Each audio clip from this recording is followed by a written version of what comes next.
on your evil mind. Hold your insulting tongue and mock my words well. How about this rumor that you are really Iron Man, Mr. Stark?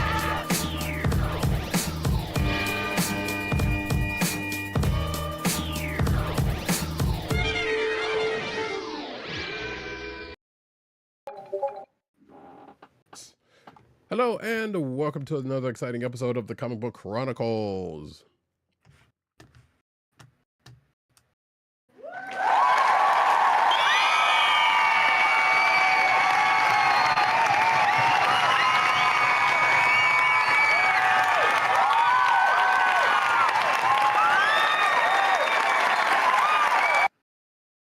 I'm your host, Roddykat. You can find me at Roddykat on Twitter and Blue Sky. You can find me at News Nerds Need on Twitter and Blue Sky. You can find me at CBCaps on Instagram. South Carolina with Columbia down the way. And actually, that's just reminded me I should do a post on Instagram for when we go live, but I don't feel like doing it. And the sound effects you've heard come from none other than our man in Brooklyn, one agent _70 on Twitter, Instagram, Blue Sky, and Threads. What's up, everybody? Co-hosting from the Borough of Kings, live and direct, coming at you with some more comic book goodness. Hello, Brooklyn! I'm just a kid from Brooklyn. Indeed. And you can find this here podcast on the Cold Slither Podcast Network. That's cspn.us. Do it today. You can also find us on your podcast perusal place of choice, whether it be Apple iTunes, aka Apple Podcasts, Spotify, or the Cold Slither Podcast Network SoundCloud page. Make sure to click like, subscribe, and leave us all the positive 5-star reviews, especially on Apple Podcasts, because that helps people find our show. Yes. Well, tonight, it is the day before the most hallowed of Weens. Yes, All Hallows Eve. Yes, so some would say All Hallows Eve, but we're not going to do that, even though we just did. I actually legit almost thought about doing a little dress-up thing for this, but I was like, no, I'm good. Even though it's getting cold and whatever I would have probably had on would have been probably nice and toasty or something, but yeah, it's like, it's fine. It's fine. But yeah, so we'll say a preemptive Next time. Maybe it depends on how it falls, because this year Halloween falls on a weekend. Oh no! Shout out to the Ghetto Boys. Anyway, I'm gonna say that for the next day or two, so it's like, you're just gonna have to suffer through it, folks. But yeah, so a preemptive Happy Halloween to those that celebrate. I know there have been trunk or treats all over the place. In the past week, the Ice Cream Man came through today for his last bit of turnabout. The last hurrah, right? Yeah, I guess so. So it was, things, the winds are changing, as it were, as it will be, and also time change next week, I guess. So that's also going to be fun. So spin back the clock fall forward the clock. And wait, is it fall back? No, fall back. Yes, it's fall back. Fall back. It's an extra month. I wish an extra hour of sleep, folks. Yes, indeed. Sometimes I hated it when I was working because I worked night shift and time came and I had an extra hour of work and wasn't sure if I was getting paid for it, and that sucked. Yep. That's not easy. Yeah, we are here to talk comic books, folks, and we are going to mention right at the top of the show, we recognize the fact that Star Wars Visions Season 3 is out there for folks' perusal, but neither one of us had a chance to check it out. So we will talk about that next week.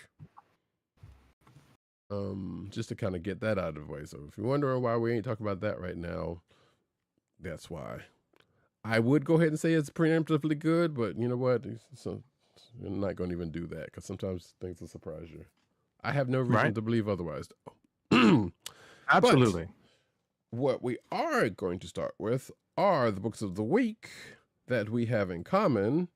And the first one is, I'm sure Agent 70 has this queued up already, but ThunderCats number 20.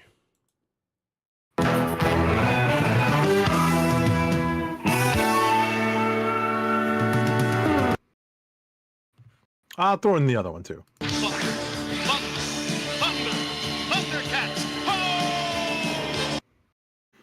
Yes. So ThunderCats number 20, published by Dynamite, written by Declan Shalvey, with art by Joe Mulvey and David O'Sullivan, colors by Arancia Studio, and letters by Jeff Eckelberry. So a bunch of mysteries kind of get touched upon and are somewhat revealed when Frodo and Gollum meet up in this issue. That is also that is doubly funny because once we've said it before, and two, I've absolutely had something similar in my notes.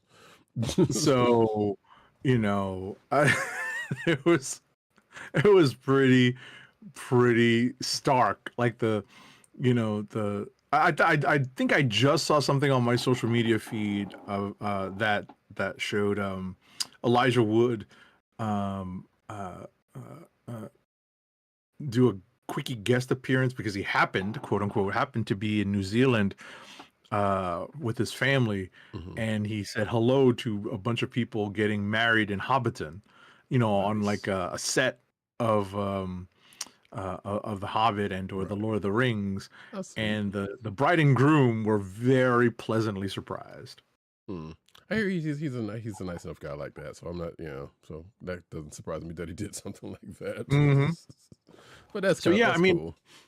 I mean, there's a lot touched upon. There are some reveals here in this issue with regards to how Jaga, Mumm-Ra, and even Apex have relationships that obviously we didn't really know about in the from the cartoon. So this is definitely a creation of the creative team here, or at least in the mind of Declan Shalvey and maybe the licensors for this comic series. And I'll hand it off to Roddykat for his thoughts.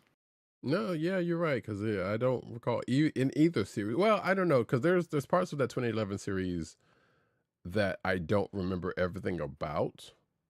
But I don't believe that the relationship that Agent 70 just mentioned was also there either. Like they did kind of do a thing with Jaga and Cheetara on that, and some of that kind of slightly has carried over into this universe to a point, without being fully outright said. But yeah, and we'll talk about that in a little bit with another book, but.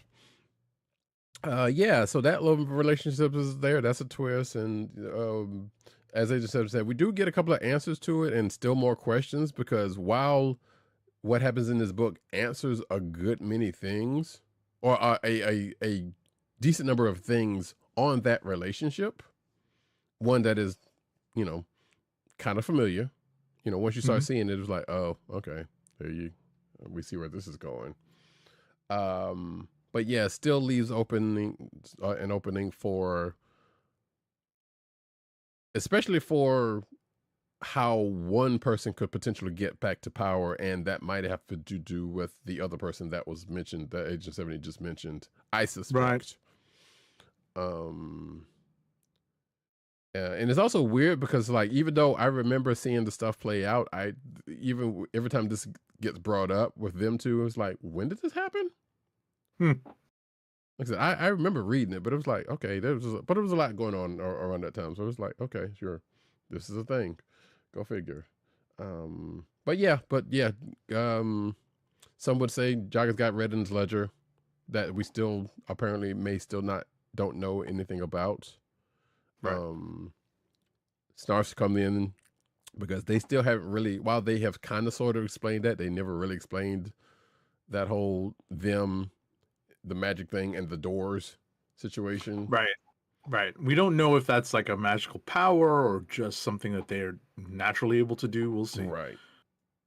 So it's like, okay, and the reason why I'm bringing that up, because that might comes into play with with something that happens at the end of the book with a character in possibly also trying to get their spot back. Let's just say, if they play it that way, we don't know. So, but yeah, ThunderCats when it was quite interesting for that stuff. Yeah. And the whole AP things, I suspect is definitely gonna probably play some part of this in the next few issues or next arc, however they plan on playing it. Because they've really been kind of playing this, playing the long con on this one. So, which is fine, because I mean, it's not like the book's going nowhere, unlike certain other adjacent books. In what I find out is actually in the same universe, well, again, which we will talk about in a book after in a little bit. So, therein lies that. The next book, though, that we have in common, speaking of cats, Yeah. is a different cat, though. It is Black Cat, number 3 of 5. Black Cat, 9 lives, short days, long nights. Shout out to Janet Jackson, Miss Jackson, if you're nasty. Indeed. Black Cat, number 3 of 5 is written by G. Willow Wilson, with art by Gleb Melnikov. Colors are by Brian Reber, and letters are by our favorite lettering paisan, VC's Joe Caramagna. So we have in this issue kind of the midway point of this 5-issue series, right? Issue, where the story spanning through issue 3 is really what happens when another attempt by the Black Cat to walk on the side of the angels doesn't exactly work out the way she wanted it to.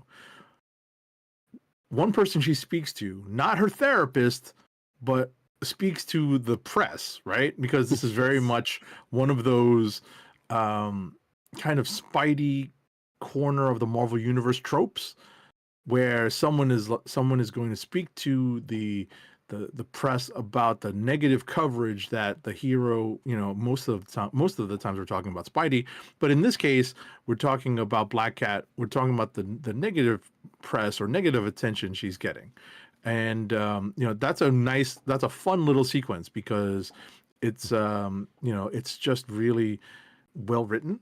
Right. We do have a fun guest appearance by a New Jersey hero. If I say New Jersey hero, you can kind of figure out who I'm speaking of. Right. She is the default, as was said in the book. Exactly. And finally, we have the appearance or the, let's say, the initial confrontation between the kind of the main bad guy or main antagonist of this series and Black Cat. Mm-hmm. Mm-hmm. Yes, as we have come to find out from Star Wars, sand really does get into everything. Right. It's coarse. Yes. But yeah, this was a... I hate it. I'm sorry. No, I'm sorry, folks. Hey, you know what? If you hadn't said it, somebody would have thought it. But yeah, this was definitely a fun read. I've said it before. I say it again. I enjoyed G. Willow Wilson's writing, and the fact that she at very least revisited a former character of hers very briefly was fun. Also in that interaction was the name that was given to her, which was pretty funny. Teenage Fidget Spinner. Which I was like, okay, that was pretty good. That was pretty good. But yeah, if you haven't had a chance to check out this version of Black Cat, you should definitely do. The Black Cat JJJ chat also was pretty amusing because it's like, wait, because at first I was like, wait, have they actually ever really chatted like that before? They sounded very familiar with each other. Right. So it was like they're definitely on voice recognition terms. Right. So I'm sitting here like, when did this happen and why don't I remember this?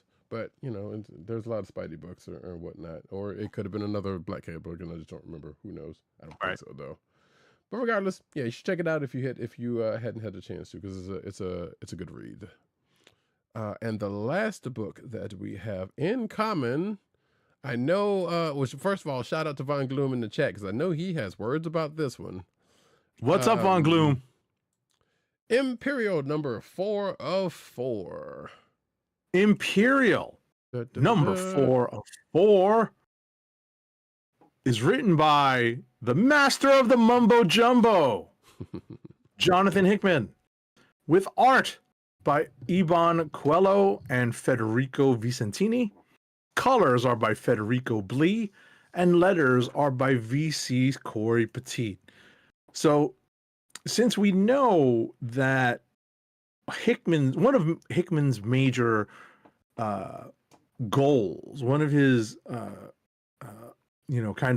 edicts when it comes to dealing with these Marvel events is to create something where other things, other storylines, other creators can jump on and tell stories that kind of ripple out of or are side effects or just, collateral damage of the big event, right? And we have this big Imperial event, and it's definitely what I thought it was going to be, which is a relaunch of Marvel Cosmic, right? Everybody but the Silver Surfer is involved in this Imperial crossover. All of the galactic empires are touched upon. Everyone finds themselves at the end of this issue, at the end of this miniseries, in a new place with a new status quo as the result of what's happened in this miniseries.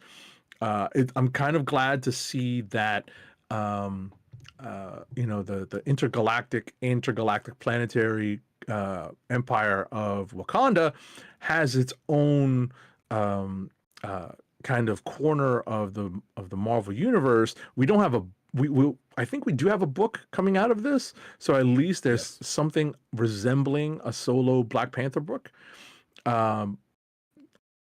There's also a reasonable, establishment of not Guardians of the Galaxy, but we're dealing with several of the characters who are related to the Guardians, establishing a new status quo for themselves in this post-Imperial, I guess, storyline, Marvel Universe. Cosmic Marvel finally is back with another splash, a la Annihilation, a la all of the other events. So we'll see how long this particular version sticks. Indeed. I kind of want to, I don't want to spoil it for people, but I kind of just want to give the Cliff Note version because I feel like it needs you can basically just make a Cliff Notes version of this issue and say, well, here's where everybody is at this point, or here's where the powers are, at the powers that be are at this point. Right. So, and just hold that thought. Mm-hmm. We also get the reintroduction of characters who we were all asking about just before this event started. Like, where is blank? Mm-hmm. Right? And we're talking about a big dog, a family that has a big dog. A royal family, if you will. Yes. Right. A big royal family that has a very big dog. Who's apparently not a dog, but that's, Oh, he's a dog. Look, they have gone back and forth on that one. I'm sitting here like I'm with you basically, but I'm like, okay. So listen, I'm going off of Saladin Ahmed's Black Bolt miniseries. Sure. He's a dog. I mean, look, he looks like a dog. He acts like a dog, and everybody else he sees interacting with, he has acted like a dog. So I'm with. Listen, that. He's got a great Marvel Legend that came out with Crystal in a 2-pack. He's a dog, right? So it's always kind of funny when that kind of comes up. It's like, but he's not. He's this. I'm like, okay, sure, but he's a dog. I'm gonna call him Clay. I'm gonna call him Clay. Either way, so yeah, So, where should I start off? No, you wanted to give the Cliff Notes? No, yeah, but no, I want to give the Cliff Notes, but I'm not going to do it right now, because I feel like because there are books coming out, we'll do it when that happens, because I'm pretty sure some of this will still be in play in that. The one thing that I'm curious about is now that people have had have been established in the roles that they have now in the cosmic version of the universe. Where are they going to take it? Because there's that one thing with this whole family, this royal family coming back.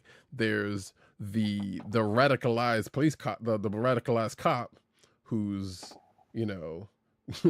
who's basically lost a friendship over this.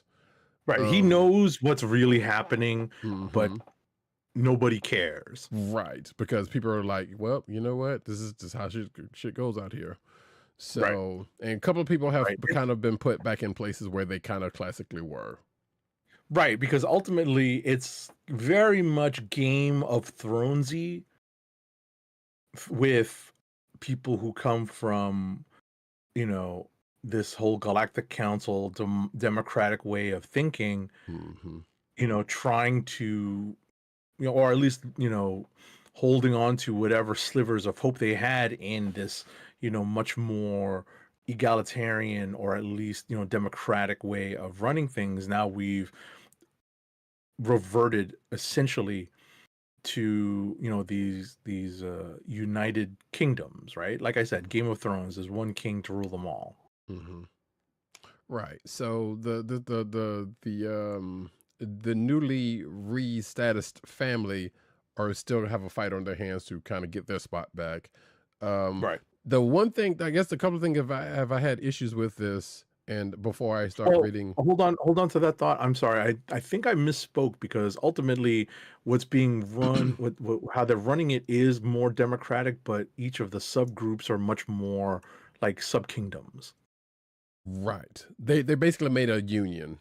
They basically made the European Union, in a sense. Right.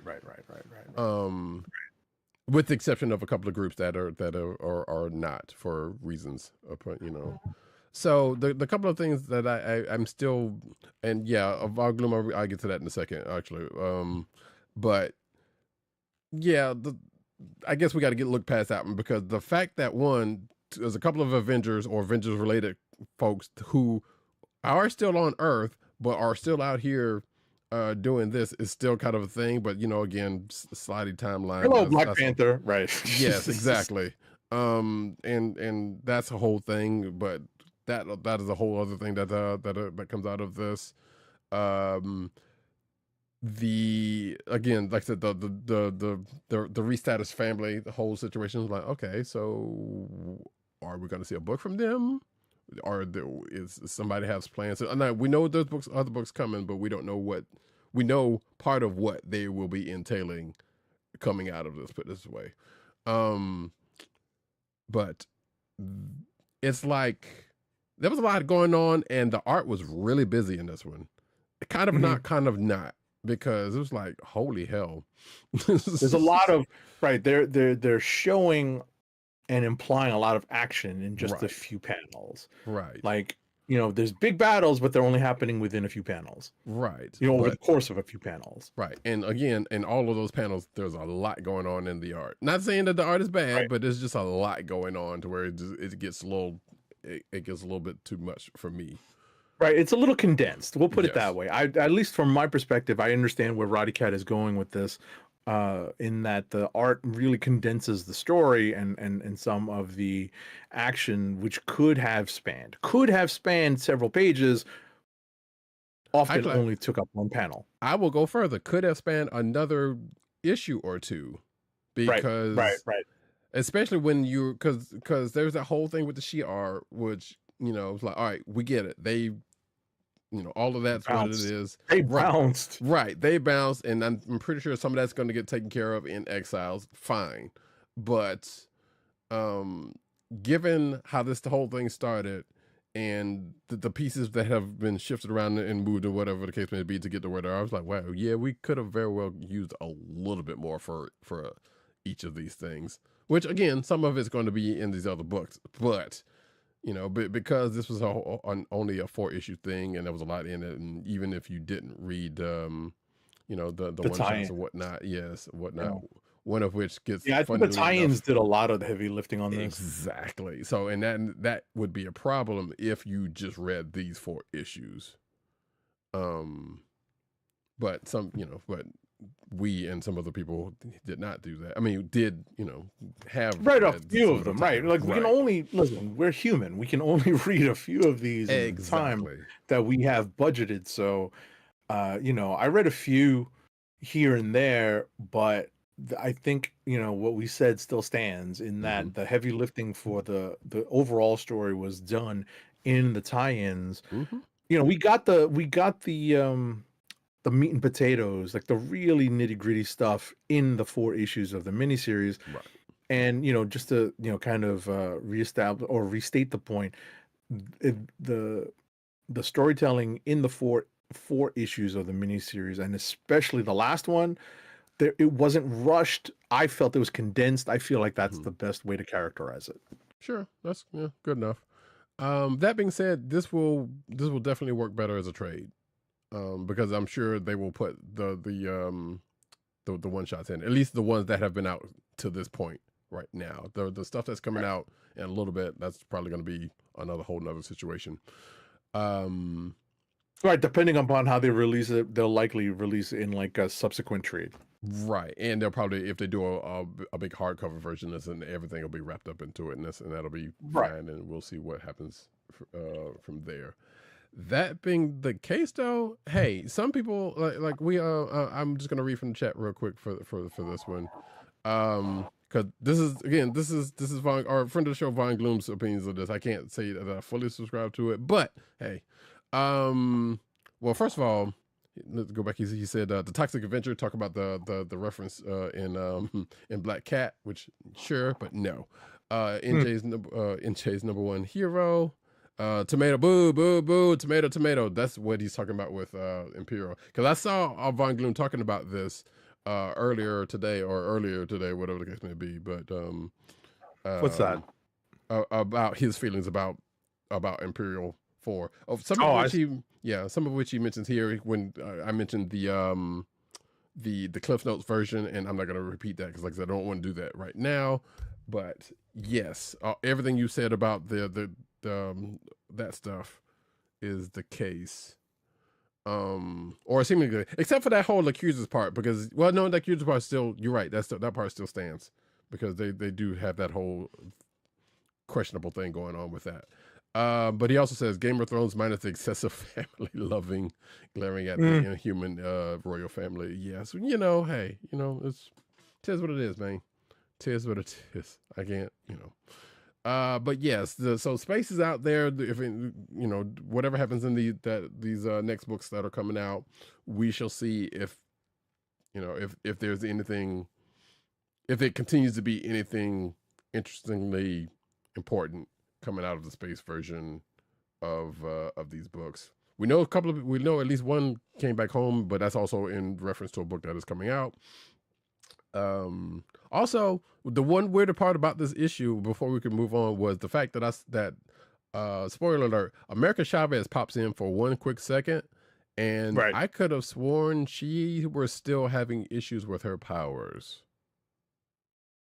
So, but also that is in the hands of whoever was writing whoever at the time. So I was like, wait, because the last thing I remember reading the book she was having problems with the powers, doing the main thing people have her doing outside of punching folk. So the fact that she just like, hey, Papa, you ready to go? I'm like, okay. Either they dealt with that somewhere, or they just waved it off. One of the two, because it's been a while, granted. So, but yeah, that was Imperial number 4. It is well, the event itself is a done deal, but we still have books coming out of it. So we will probably check some of them. One of them I am kind of very interested in checking out, because one Jen Walters has words for her cousin. Sure. and you wouldn't like her when she's angry. Right. But listen, I really had a good time reading this book. Oh yeah. Right. I really liked for whatever reason, I found the new established status quo for the respective status quos for the respective characters was I thought it was a great jumping off point, right? Going into the future books, the future spin-off books of this event. So I had a good time reading it. I thought it was definitely a candidate for Kliq of the Week. It's strong, it's strong writing, it's strong characterizations. And I said, or I mentioned the Game of Thrones comparison. It's definitely just a lot of characters acting the way they might and probably should, right? Not necessarily acting against character or previously established canon and character, but I get it, right? Right. They may not be like on the up and like the straight up, straight on up and up the way we normally might think they are, Right. Everybody's basically acting towards their station, basically. Right. Acting in their own interest, really. Yes. So, except for the one character who's like, "Nah, we got to tell everybody about this." But that one also, well, actually, technically, that's still kind of true to character for that particular character. Exactly. Which is why I said the space cop got radicalized. But everybody was like, you know what?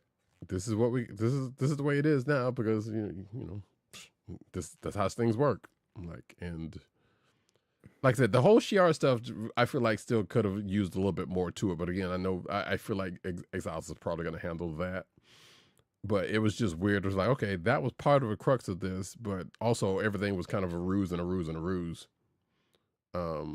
Except for the one part where the person that the catalyst for this basically slightly kind of got a comeuppance, quote unquote. It's not necessarily a real comeuppance. They was just like, well, we got what we wanted out of you. Bye. Yep. So yeah, I wanted to address something, a comment from the chat, because Von Gloom asked about. Well, he mentioned that specifically the characterization of the Super Skrull, Kull-Urt, and I don't know if he was necessarily acting out of character. He might have been reverting. I think that was the way it was characterized to me, that he kind of gave the new young king a shot and decided to go and decided that he needed to go back to the way he normally would be acting. That seemed to be it went hand in hand with the ruse and the scheme that kind of started this whole thing. Right. So that's one way to look at it. I think that's the way we're supposed to look at it, but I don't know if it's maybe a little too easy a flip backwards into or sliding backwards into character or a previous characterization. That that could be a fair criticism. Here's how I put it: he was begrudgingly following Teddy, because every other time you see him, I mean, even in the past we've seen Teddy, and whatnot. And we've seen Super Skrull. It's like, yeah, okay, we'll do this. Because you could almost feel like in the back of his mind, or even in the front foot of his mind, he's like, but this is the way this shit used to be done. So, but again, like I just already said, like, no, we'll follow this queen, see where it's going. So I feel like it was always a begrudgingly following him, as opposed to just loyally. Because I wouldn't sit here and say that he was so loyal. He was just doing his job. Right. But he was like grousing about it in the background. Right. Listen, I still miss the days of Infinity, where everybody got together under the Avengers banner and fought together. That was a lot of fun. Yeah, indeed. And then they were like, well, fuck Earth. Right after that. Exactly. So, which is realistically kind of a similar thing happened here in a way, but just not. It was just not Earth. But so no, I think Super Skrull was pretty much within still his nature. Now, that being said, the whole Varanki thing was kind of like still kind of weird, because it's not like it was played up that much. It was like, oh no, this was just a part of the ruse, and it was never really played up into being anything to getting them back to their former station or anything. It was just like, nope, this is just part of the whole thing, and just and we'll push from there. So there could be more out of that we will see in the future, where they'll build that part back up or do something with that. But as far as we know, that whole Varanki part was just a footnote. Just like, nope, just a cog in a wheel of everything. So We shall see. We shall see. But oh, I didn't miss these other ones. I did miss these other ones. Von Gloom also said, wouldn't mind Hulk staying in space and becoming a barbarian king. I mean, maybe that'll catch up to what's going on with him, after whatever's going on with him in his book. Right. Once that Philip Kennedy Johnson storyline kind of ends, we'll see what happens. I'm not sure what the future of the Hulk is.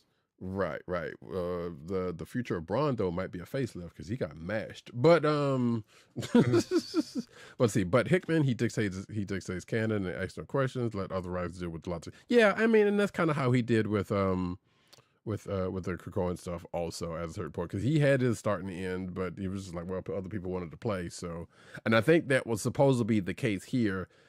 I'm not sure if it worked out in the same way as it did for the Krakoan era, because there are definitely people who's like, well, I want to do this, that, and the other, and while we do to kind of still have that here, not to the same point. So whatever happens after these other books come out, we shall see. But that being said, we have talked about Imperial for a good length, and that's all of the books that we have in common. Let's get into a little bit of rapid fire. Alrighty, rapid fire review time, folks. I ain't got time to bleed.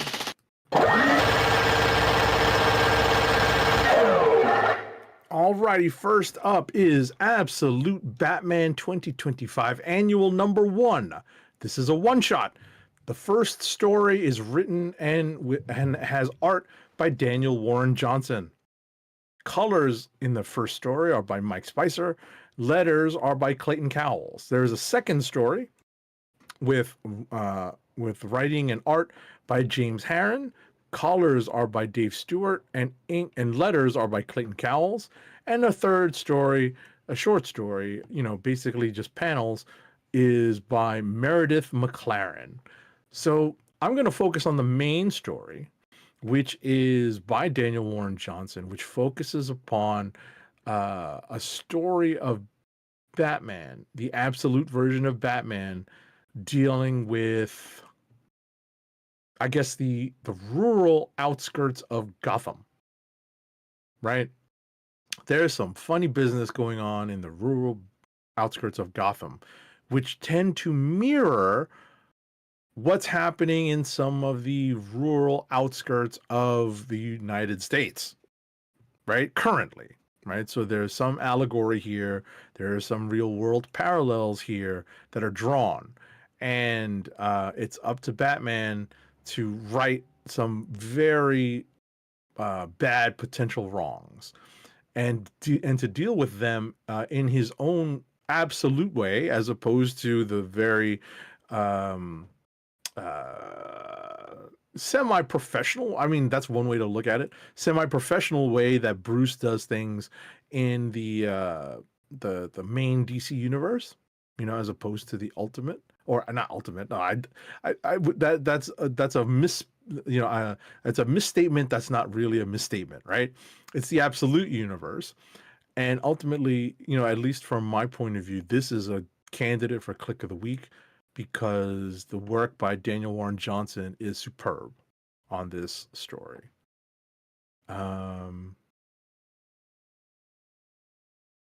Let's see.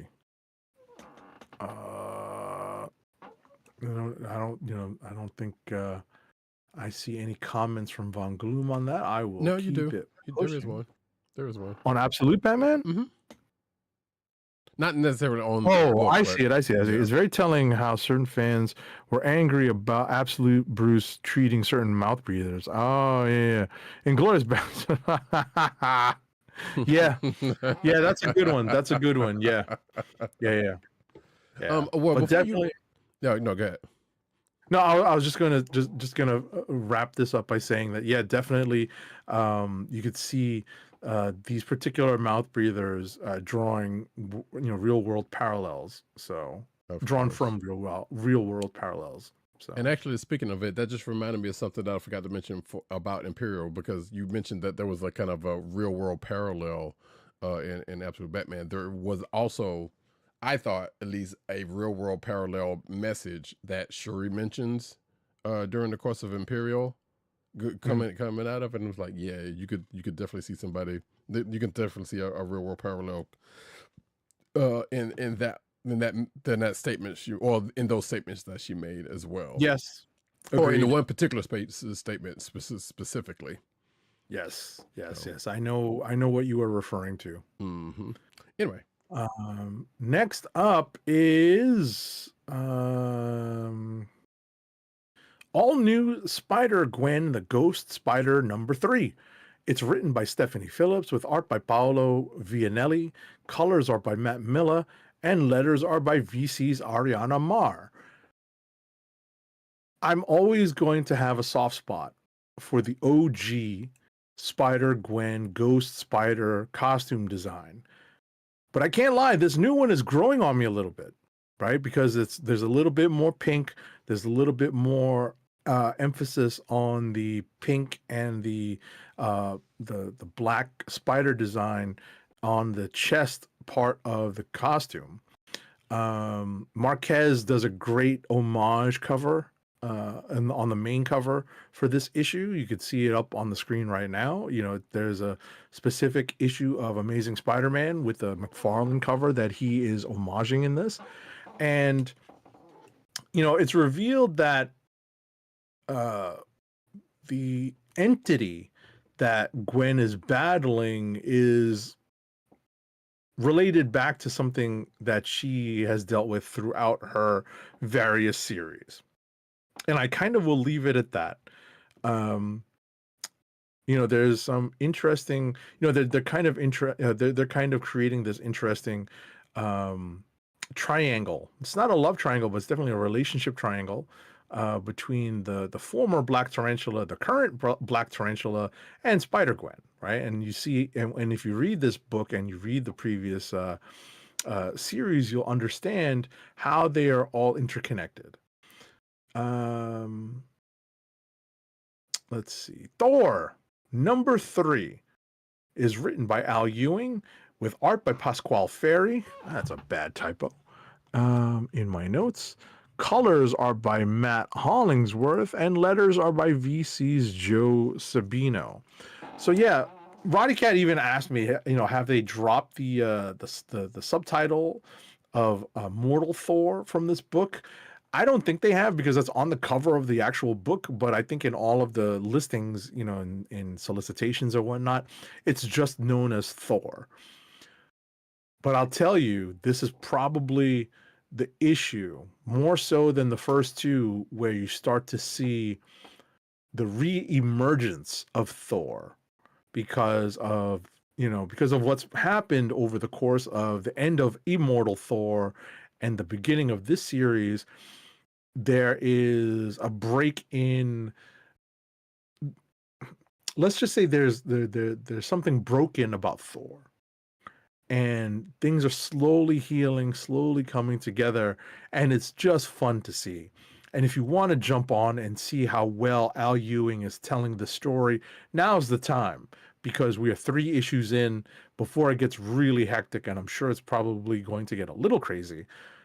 Now's the time to jump in, get caught up, and just enjoy what Al Ewing is writing and what Pasquale Ferry and Matt Hollingsworth are putting together on the page. It is a sight to see, definitely a candidate for Kliq of the Week for myself.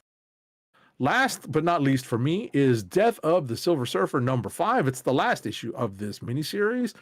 It's written by Greg Pak, with pencils by Sumit Kumar and Tiago Palma. Inks on this issue are by Jonas Trinidad, Tiago Palma, and Sumit Kumar.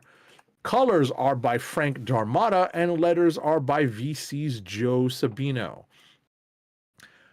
I will not spoil what happens in this issue, but I will describe it thusly, the way I described it to Roddykat.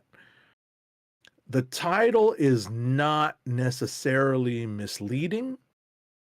At the same time, this is comics after all. So I'll leave it at that. And, you know, I leave folks to read this book and see where you will find some of the new, well, at least one of the newer characters introduced in this issue next. And that's it for me. Gotcha. Yeah, and I'm gonna blame Von Gloom for slightly spoiling this one for me, but I'm gonna still read it. Anyway, for myself, I only have a couple of books left, and one It is not Shalabal. but there's not a. Oh no, he actually asked that question. Yes, it is not. Right. Yes, but a reasonable facsimile, would you say? Yeah, I would say so. Mm-hmm. It's Julia Gardner. I'm stop. But let's see. By the way, I actually just watched Weapons. With Julia Garner in it on HBO. It dropped on HBO this week. Right.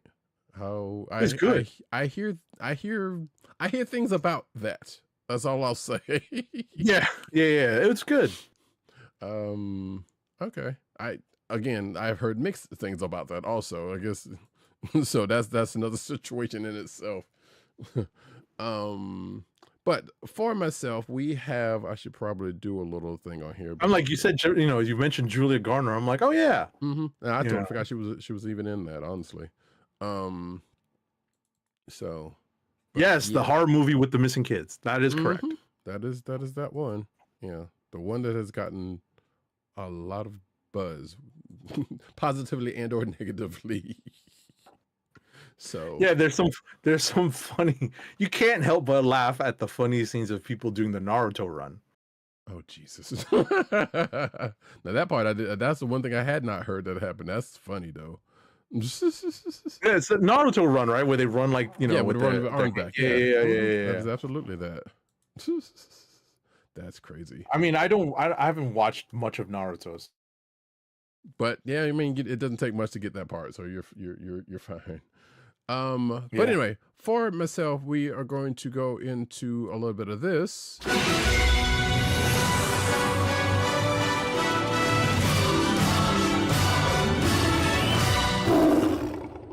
ThunderCats, Cheetara, Worldbreaker, one shot.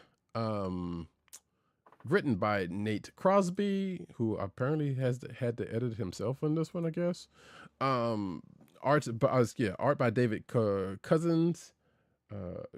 Colors by Rashawn Curiciano and Arancia, Studio, and letters by Jeff Eckleberry. So once again, we take a trip in the past with Cheetara, and in this particular time, we get a little bit of let's just say history of Thundera through narration, but also as we have found out in another book that we just talked about, history is actually this book doesn't necessarily go into that, but history is written by the victors or the winners. So that kind of gets brought up in this book. Cheetara, like I said, in the past, is kind of going through something because her powers may or may not be kicking in. Well, her powers are definitely kicking in at times when they need to, except for until she meets one person who has similar abilities than her, not necessarily the running, but we're talking about her mental powers, whatnot. And this person comes with not to spoil anything, but this person doesn't feel the same way about Thundera in the history and the book that everybody goes by and whatnot about it than that she does. And we find out that at the end there is a reason for that. And we possibly find out that I suspect this person or this thing is probably, actually I don't know.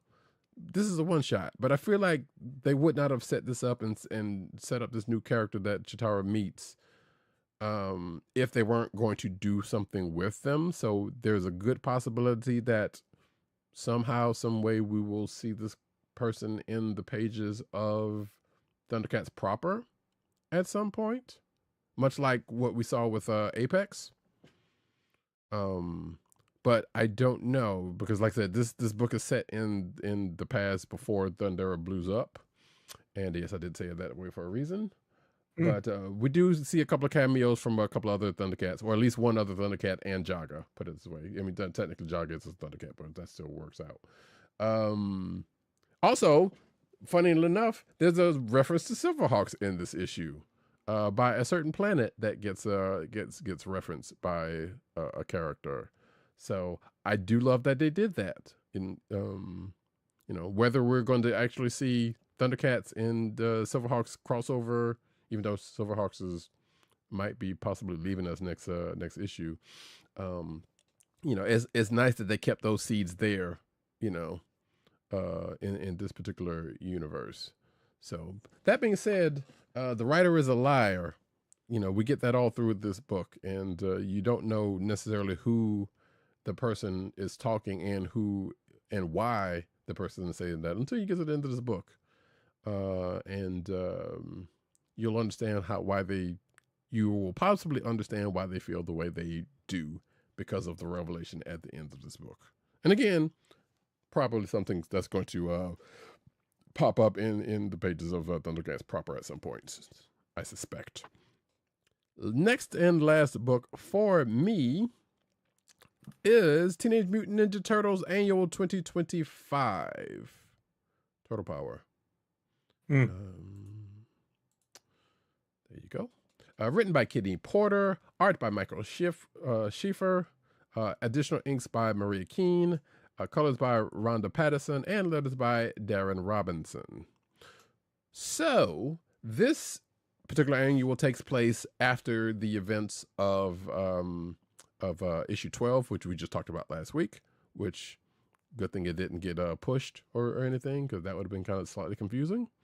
But we see the boys on a family trip to Jersey to get some food. But of course, things, at the beginning, at the very least, turns into a brawl with some punks, Jersey style, leading them, back home. And basically, Donnie wants to find out what happened to them. Yeah, that is the case, Von Gloom. Donnie wanting to find out what happened to the others while they were all separated at the beginning of the volume. Even though he kind of sort of knows, because he has referenced at least a couple of them, or at least knowing about what the couple of them have been, or knowing about what all of them have gotten into. But as he says, as he mentions in this book, he doesn't know the finer points. So basically, this leads to everybody telling stories about what happened, to them while they were separated. And I will say that it's not like this is going into like 3 different stories. It's like, yeah, a couple of them had a story, but the crux of it is what Leo got into, and not necessarily what we saw in the pages at the beginning of the run. It's another story of a thing that Leo got into. I said Donnie. Leonardo got into. That is the crux of this, and it also kind of has some meaning to, or ends up having some meaning to, with all of them. So if you are interested in that, you should definitely check this out. It is a potential click of the week for me, actually, because of that. So, that's some good stuff. Von Gloom asks, damn, Donnie looks sad as hell. Yeah, they've been kind of having them like that, and frail. So that has been a thing the whole run, and I think that is might partially be leading back to the previous volume, but definitely in what happened to Donnie in this volume. I think, like I said, some of it's from the last volume that we never read, and some of it was this one. So the way he is kind of that way on the cover. So I didn't know whether you had been keeping up, Von Gloom, with this turtle book or not. But yeah, he's definitely he's seen some better days because of what has been happening, because of what happened to him during the course of this book and possibly last volume. So, and I won't say what that is because, like I said, the part of that, while I do remember reading about it, there's part of it is like I don't remember that other stuff that brought into this. So therein lies that. And with that, that is all in my books. Kliqs of the week. Kliqs of the week.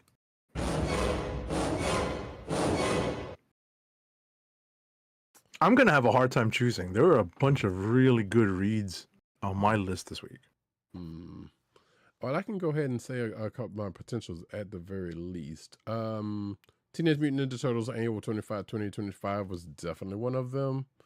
Cheetara Cloudbreaker was kind of potentially one of them. Imperial kinda. Because now that we got what we got and we know what we know, it would be interesting to see where this goes. Volume, you silly. ThunderCats 20 also because because of partially of what we got answered of what we did not know previously that we were asking about. So therein lies that. Black Cat was really good, and I'm not sure if it's I'm not sure if that's going to make a potential. It was really good though. You should definitely check it out. And actually, I totally forgot to put all those books on screen. So there you go. But as I do that, 8070, you got yours? I have my candidates, and I'm going to narrow it down as I go through them. Absolute Batman 2025 Annual #1 is definitely a candidate. Such great work by Daniel Warren Johnson on that. Next up is Imperial #4. I actually really liked Imperial #4 just because I liked that it was a jumping off point to go into all of the future tie-ins and spin-offs. And Thor #3 is always a great read. You know, Al Ewing and Pasquale Ferry, doing, top of the line work on that book. Right. So I think, those are my, my three candidates. I think this week I'm going to go with, man,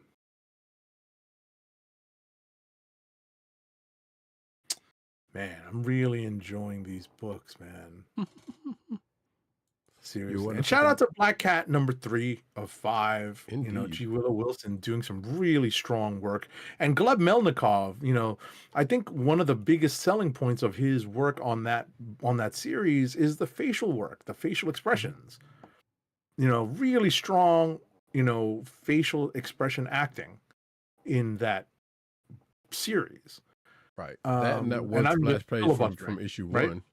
What's that? Yeah, exactly. I'm just filibustering because I'm trying to come up with the rationale and a choice. I know. Well, why you thinking about? I'm gonna bring up a couple of other books that we did not get a chance to talk about. So, Battle World #2 came out this week. I don't think neither one of us read the first one, honestly. So, but therein lies that. And of course, you got the slate of Age of Revelation books like Cloak or Dagger that came out this week.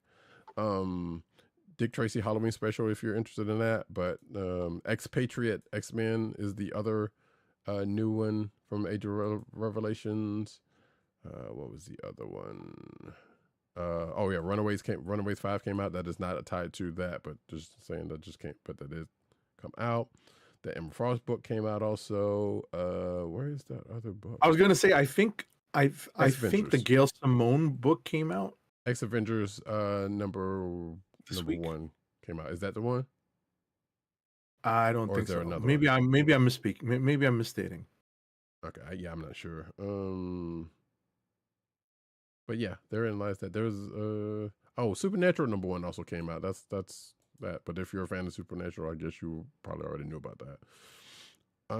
So Now that we have, did Unbreakable X-Men come out last week? I think that must have been it. that was last week. Yes. Okay, sorry about that. I'm No. I'm behind, obviously, on these Age of Revelation books. Oh wait, Undeadpool also came out. There we go. Okay. Yeah. Yeah, I've got way too many to at least flip through and see. I definitely want to basically. keep up with the Gail Simone one Mhm. because she's doing great work on Uncanny. Mhm. So, all right, enough. I've got to poop or get off the pot. Yeah. I'm going to go with Absolute Batman 2025 Annual #1, but Thor #3 is such a close second because I so dearly love what Al Ewing and his artistic collaborators are doing on these Thor books. Mm-hmm. So Absolute Batman 2025 Annual #1, the one shot is my pick for Kliq of the week this week. Yeah, not a problem there. As we lock in here. For myself, it is very close for ThunderCats 20 and Teenage Mutant Ninja Turtles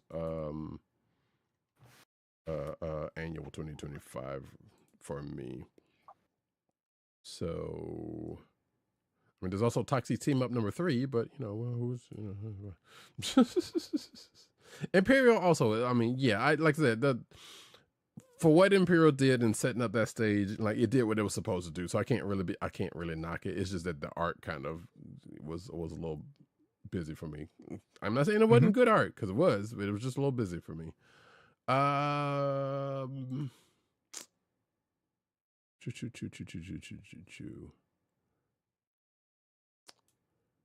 ThunderCats or Turtles? It's either way. It's animal related, so that's probably telling some way, shape, or form. I don't know.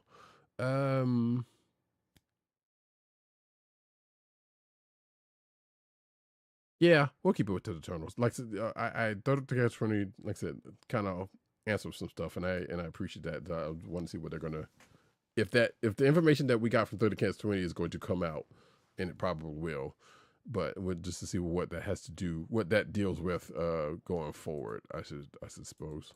Because there's a couple of things in there and it's like, oh, so yeah, that's definitely going to have to be addressed. Some kind of way, shape, or form. But yeah, Teenage Mutant Ninja Turtles Annual 2025 is my Kliq of the week, with ThunderCats 20 being a strong second. And with that, folks, we are going to go into the news section, but first, an ad read. All right, folks, our first ad read of the night is for Blue Apron's meal delivery service. Blue Apron, fresh ingredients and incredible recipes delivered weekly to your door. Skip the grocery store and make incredible meals at home with Blue Apron, always shipped free right to your home. And now the listeners of the Comic Book Chronicles can get $30 off your first Blue Apron order. To place your first order with $30 off and to help keep our show free for you, go to our network website at cspn.us, that's cspn.us, then click on the Keep Our Podcast Free link at the top of the page. From there, scroll down to the Blue Apron link and sign up for your first order. Blue Apron through cspn.us. Do it today! And now we get into the news.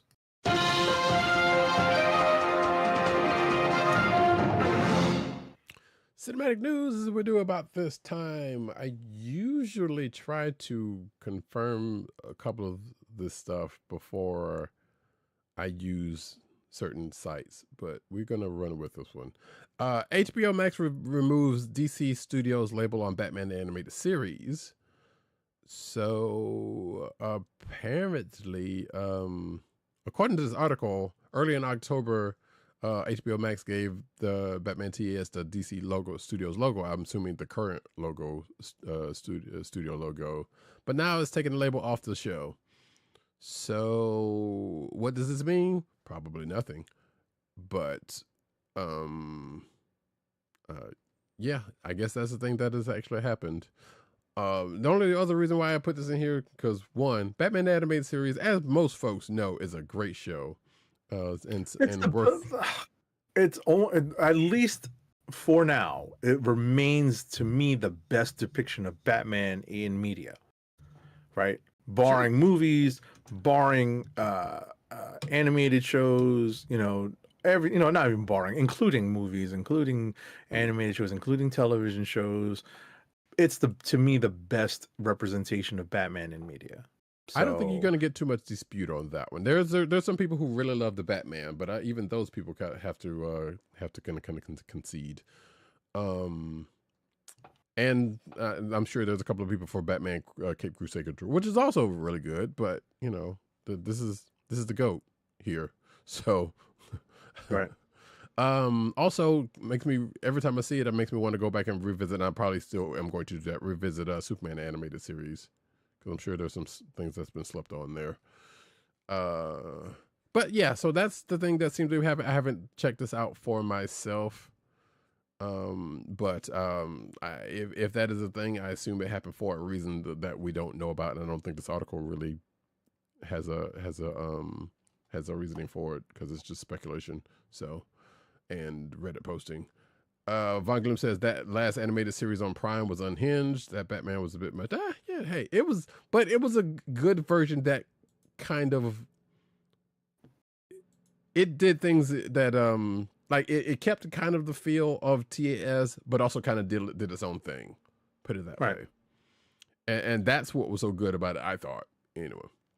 So, I thought it was good. It's not, to me, is not as good as TAS. But there's nothing is. So. Right, but it's still, like I said, it evoked the feel of it at the very least.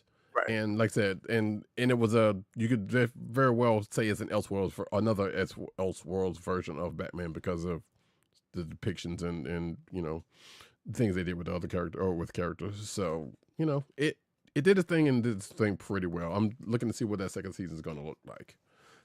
But anyway, next up. How HBO's Lanterns show aims to get Jon Stewart right.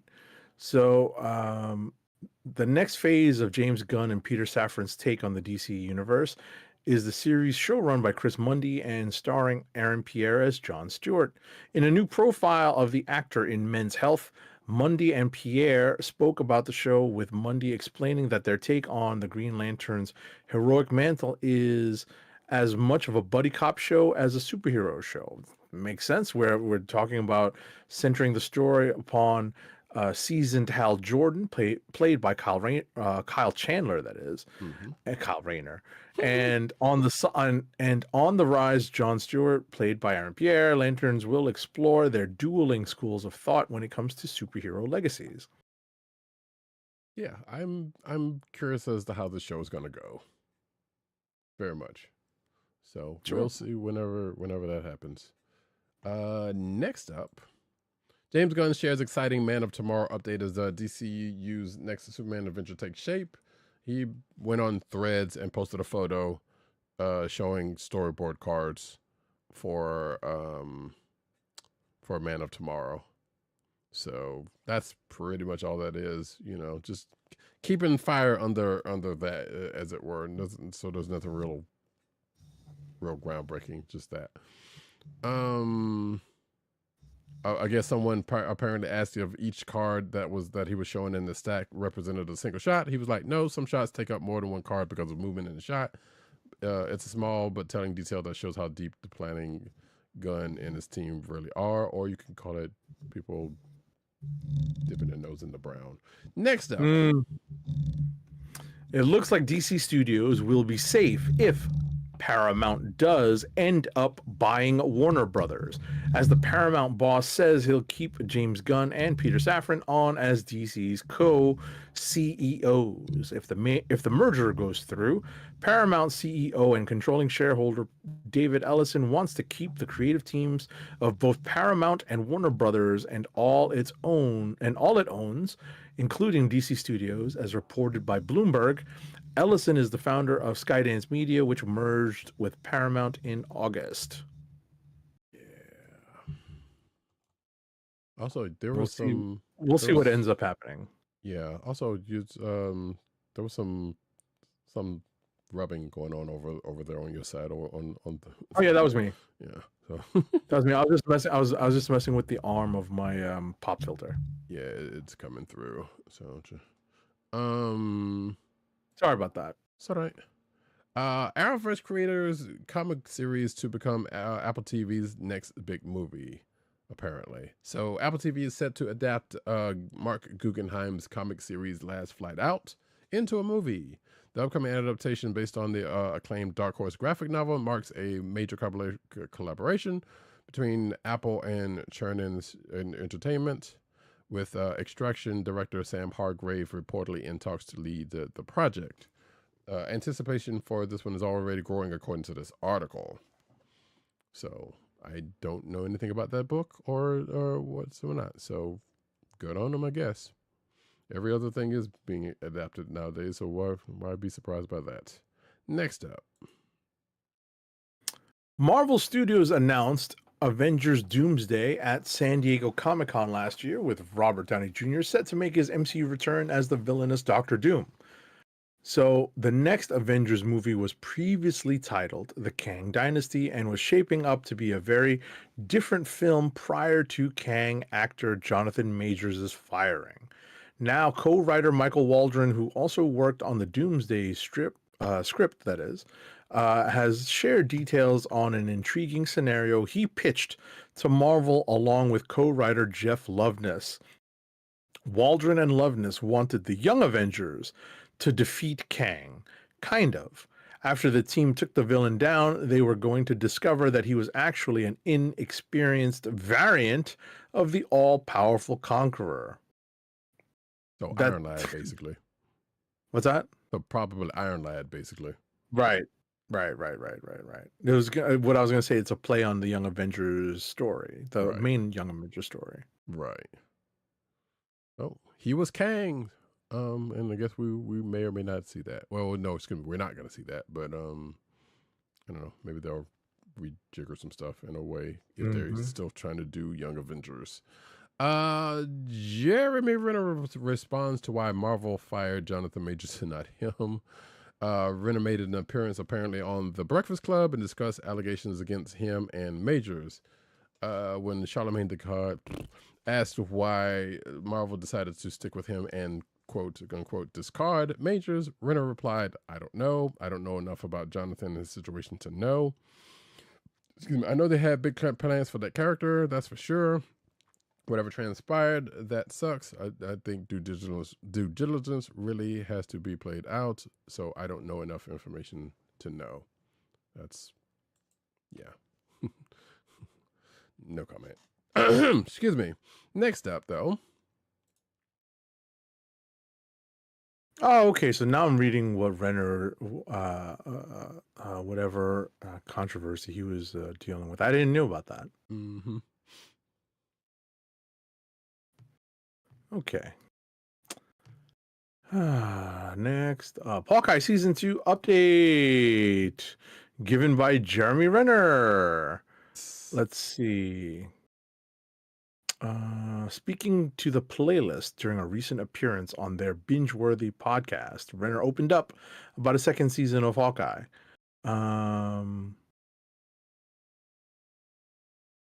Let's see. So earlier this year, Renner let it slip that a second season was in development, but that he was forced to pass on it due to a salary dispute. However, Renner's latest comments gave a much more optimistic update on the status of the show. He says, "We got to where we're trying to do the second season." Renner said, "And I think I'll get strong enough to be able to do it, and we'll work it out. It's going to be great." Yeah, that's a little bit more optimistic. Yeah. Sure. Yeah, because I remember when the statements about him, not turn it down for the money came up. It was like, I'm sure that's probably either going to change or something's going to happen, and whatever. Right, like it's a little public negotiating going on. Exactly. So that whatever that was happened. So Disney and Star Wars. I think we may have talked about this previously, in a way, in the fact that it was going to happen. Star Wars is coming back to theaters Sounds like it's also coming to IMAX. The question is the same question that we have now. Which version are we getting? Because I'm pretty sure one of us asked that question. Yep. When the last we talked about it. And this article kind of goes into it, but in Think Please style doesn't necessarily know, because as it goes through, as it goes through the hubbub about all of that. It also mentions when during the summer when when A New Hope went back into theaters over in Britain. And apparently, sounds like the cut that was over there was looked bad or something, or at least from accounts of accounts of that. So, yeah, I don't know. We don't know, but yeah, 2027 when they actually do that, we'll see what we're going to get. I'm not holding out hope that we're going to get like the theatrical version, but I would really, really want that, because I would absolutely not only go to a movie, but go to an IMAX movie, whichever one we have, as we talked about last week, to see A New Hope again in the theater, as I did so long ago in a galaxy not really far away. Next up, though, Spock is the phase of Star Trek for a lot of fans. And for an entire generation, that face belonged to Zachary Quinto. It has been 9 years since he last raised the Vulcan salute and raised his eyebrow in Star Trek Beyond. And now he is back in pointed ears, only this time the setting is a hospital hallway instead of the bridge. Let's see here.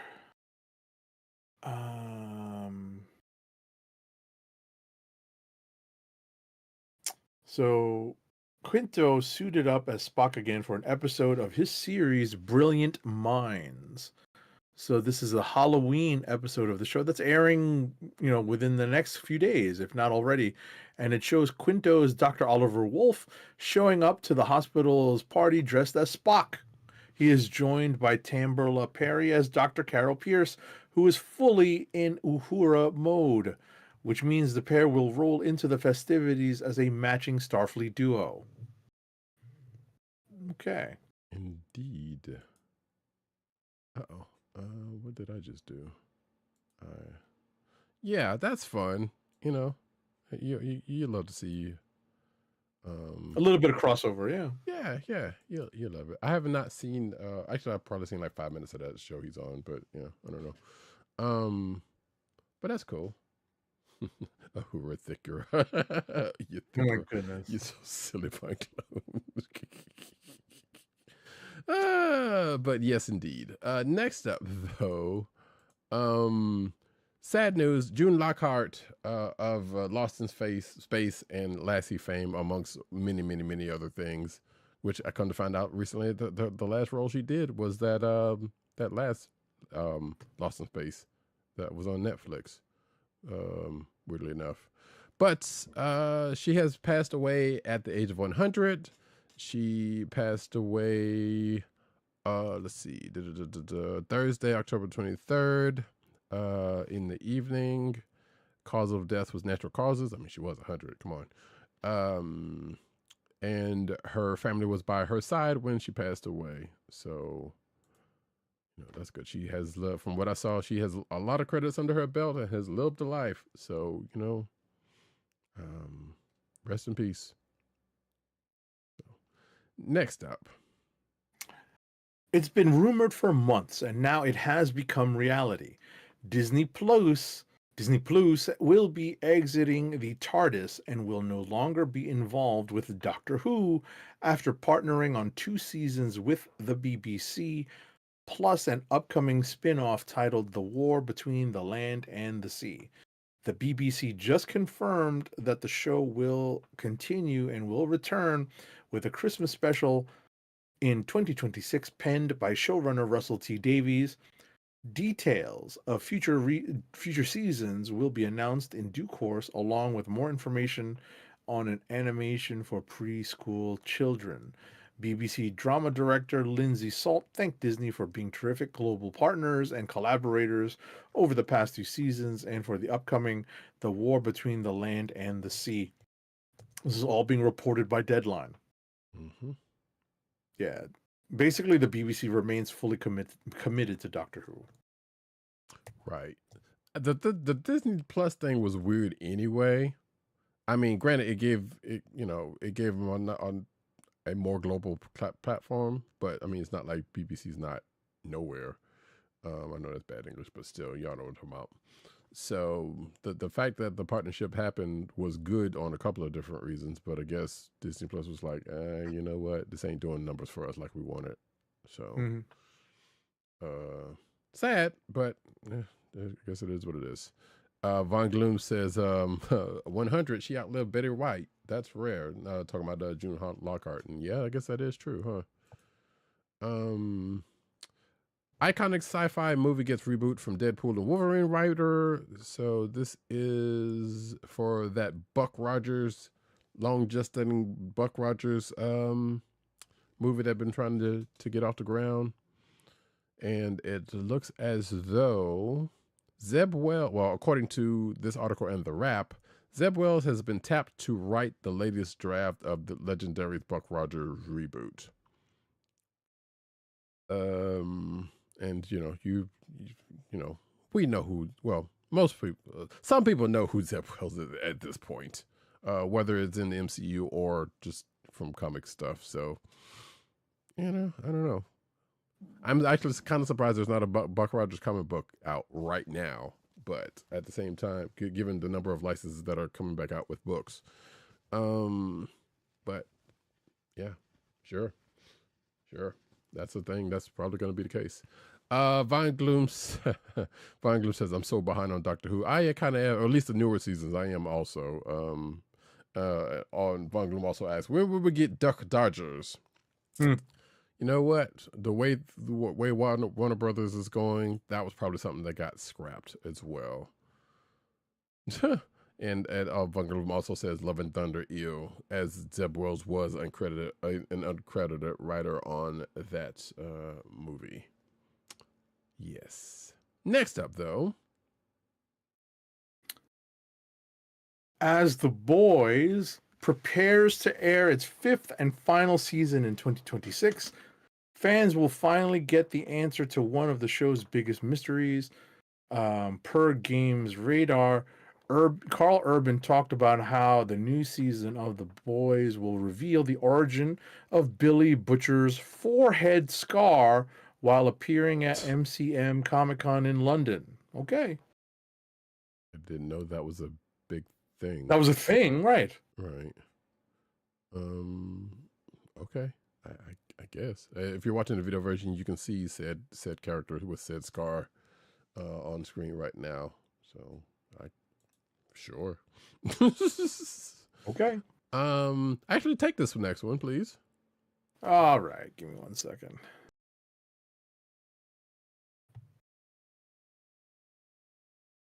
All right. How to celebrate Godzilla Day 2025. Godzilla's 71st anniversary roars to life with movies, merch, and more this November 3rd, this coming Monday. Let's see here. On November 3rd, 2025, fans worldwide can celebrate Godzilla's enduring legacy through film, art, and exclusive collectibles. This year's Godzilla Day brings a new wave of collaborations, screenings, and limited edition releases that ensures the roar of the King of the Monsters continues to echo around the world. That roar, goodness, if I could find the sound effect, it would be helpful. I was trying to do the same thing, honestly. It would be helpful. Found it. So just a quick run through of the events and releases. Middle of Beyond is set to unleash a new wave of monstrous style with apparel, outerwear, and collectibles inspired by Godzilla vs. Destoroyah from 1995, featuring bold, burning Godzilla artwork, camo designs, and other fan favorite motifs. At Alamo Draft House, they're going all out for Godzilla Day with a special event exclusive to its Godzilla-themed Valley Fair location in Santa Clara, California. Just there in Santa Clara, California. On November 2nd, fans can experience the Godzilla Mystery Marathon, an all-day celebration featuring a surprise lineup of kaiju classics handpicked for die-hard and casual fans alike. Fans can also expect more than 40 theaters nationwide to screen The Return of Godzilla in honor of the classic film's 40th. Seriously, it's 40th anniversary? Oh my God. Please, I'm getting too old for this shit. please keep reading that paragraph. Each ticket includes an exclusive birthday t-shirt only available through these screenings. An exclusive merch lineup will coincide with ticket sales, including a Godzilla popcorn bucket, Mothra coffee mug, enamel pin set, hat, pint glass, and t-shirt. Oh my God! I remember begging my pops to take me to Return of Godzilla in the movie theaters. I went and saw that in the theaters. Oh, nice. I absolutely remember that. I don't think anybody. I think it was just my pops and myself. You know, my sister and my mom did not come to that. I don't think. Right. That's not how I remember it. You know. Sure. Too focused. Anime Jungle is hosting a full-scale Godzilla takeover of Los Angeles, Cali. Cali's Little Tokyo, presented in partnership with the Japanese American Cultural and Community Center. Yada yada. You can visit the pop-up shop that's going to have exclusive merch. You know what I'm doing, right? I'm going through this mad quick to see if there's something in New York City. Right. I was going to say, yeah, just scroll because it's a big list, so you don't necessarily need to hit all of that. But I'm for real looking to see what's in New York City. Brooklyn's Bottleneck Gallery pays tribute to legendary Japanese illustrator Noriyoshi Orai with a limited edition Godzilla poster. Collectors will want to act fast as this highly detailed print captures the timeless energy of Orai's iconic kaiju movie art and is sure to sell out quickly. All right, is this really in Brooklyn? That's what I'm gonna find out. But yeah, there's gotta toys, love it, man. There's other shit. You gotta love it, man. Yeah, man. All right, I will look that up. Great Eastern Entertainment. That's a Godzilla has a Godzilla original series, Godzilla lying down sleeping plush. I think we talked That's about pretty that cool. before. Yeah. Yeah. Abominable Toys, Arbiter Studio, FYE for your entertainment at your local mall is going all out for Godzilla Day 2025. That's pretty cool. That ramen bowl, yeah, they're talking about a ramen bowl with chopsticks. I would like to see what that looks like. Oh no, that's probably just has like an image of Godzilla with like you've seen those sets with those ramen bowl sets with the chopsticks. Yeah, there's like a little hole that you can slide them through. Mm-hmm. And there's a Godzilla blueberry ramen soda, which ramen sodas are pretty good. So yeah, look at this. Jade City Foods and Foxtail Coffee are teaming up to deliver unique food and beverage items, including Godzilla watermelon hot sauce. Right. Don't you think that should be on Hot Ones? I mean, who's to say it may not? It will or not. I mean, they're only making a limited run of 50 bottles of it, but it should be on Hot Ones. I mean, if they're tapped in on it, I'm sure they'll do something about it. And of course, there's shirts and other stuff that's going on here. So yeah, lots of stuff for Godzilla Day. Von Gloom has a suggestion, and as well as I do. But Von Gloom's suggestion is build a gingerbread replica of Tokyo, paint yourself green, and then destroy the city. They do have Godzilla costumes out, or at least giant lizard costumes, so you could very well do such a thing if you so inclined. Or probably those rooms. Right. So this is Monday. So I'm gonna take a look around to see if there's something in New York City celebrating this. I'm almost certain there's going to be something going on at the local and I say local very casually because I'm very fortunate. Mm, At the local Kinokuniya, the Japanese bookstore, the big bookstore chain, mm. um, in Manhattan, to see if there's something Godzilla related going down there. Right. My suggestion would be see if you can scrounge up the and it's probably out there on YouTube, the Godzilla animated series from the 90s and dress up as Godzuki and watch that whole thing. I don't think it was more than Ah, I don't think it was more than 26 episodes, if that. Now that I think about it, but hey, I'm sure that is out there somewhere. yep. Vine Gloom, I I agree with you about that. Well, I almost agree with you about that hot sauce with what you just said about that, because I had that same thought when I saw that, but then I took a step back. So doesn't necessarily mean that's the case. Sure. Also, Vaglu says, will it be suggestive Godzilla bucket since all buckets have been suggested? I mean, it could be Godzilla It could just be. hugging the bowl, maybe humping the bowl. We don't know. Or it just could be a regular bowl with Godzilla, imagery around it. I feel that's probably the case more than not. But then again, I mean, if they do a figure, a one with the figure with light up and lights and sounds and stuff, or if there was one on tap, yeah, hey, I wouldn't mind checking it out. But we have gone on that a little too long, so we're going to get into some anime news.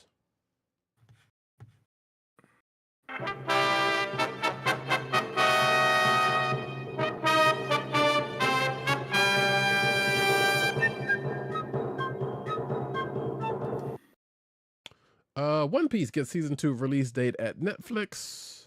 We knew it was coming. The Straw Hats are back, or whatever the case may be. I'm sure there are people who love that first season and also in kind love One Piece who are stoked for that. So I am looking forward to the date, which is right there, March 10th, 2026.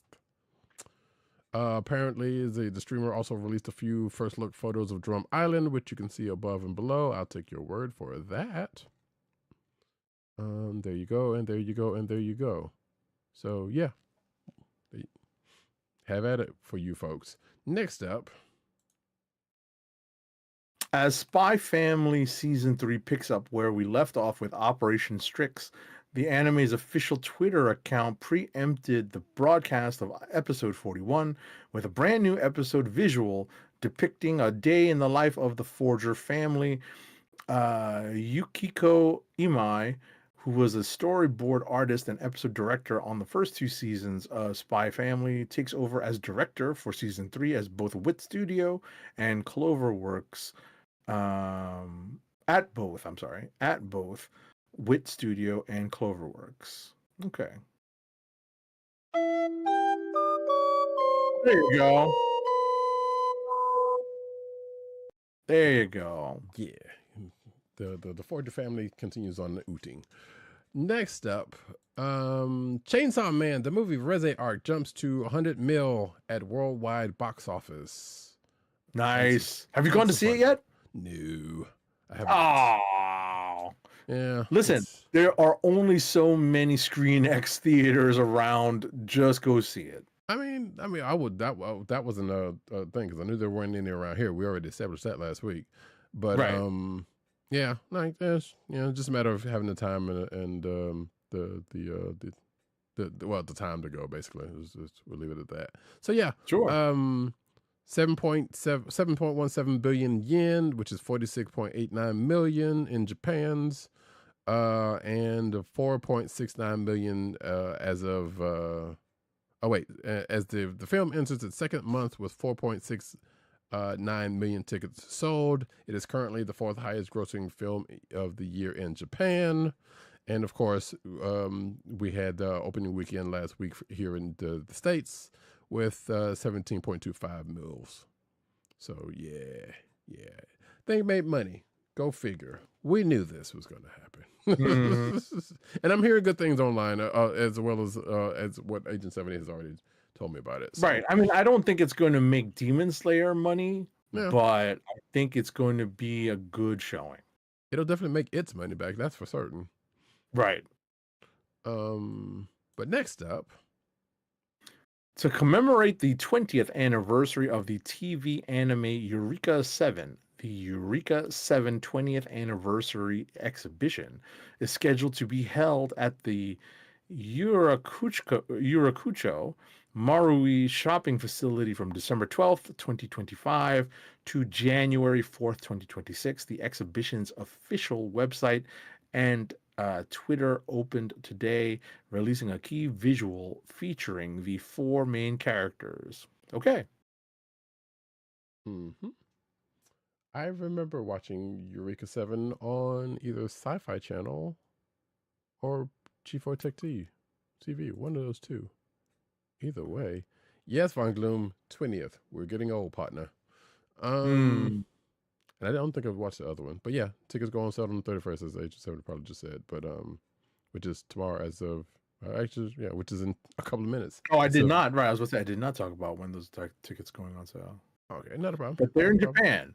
Yeah, that's in Japan, exactly. So, but I'm sure it's something's probably going to happen here if Crunchyroll has anything to do with it. You know, might be a limited showing or something. Right.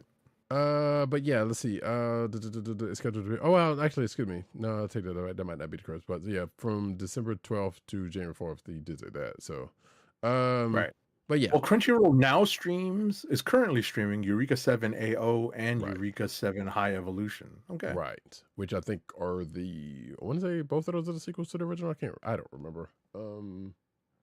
So there you go. You can get you some Eureka 7 on. Next up, we're still on manga news technically with Dragon Ball Super's Toyotaro returns to series with official new art release. So we got a little bit of Ox King. If you're watching the video version, you can see some art of Ox King right there. Good looking art. There you go. Let's see. The new art was released on the Dragon Ball official website as a part of Toyotaro's special monthly project, Toyotaro Tried to Draw.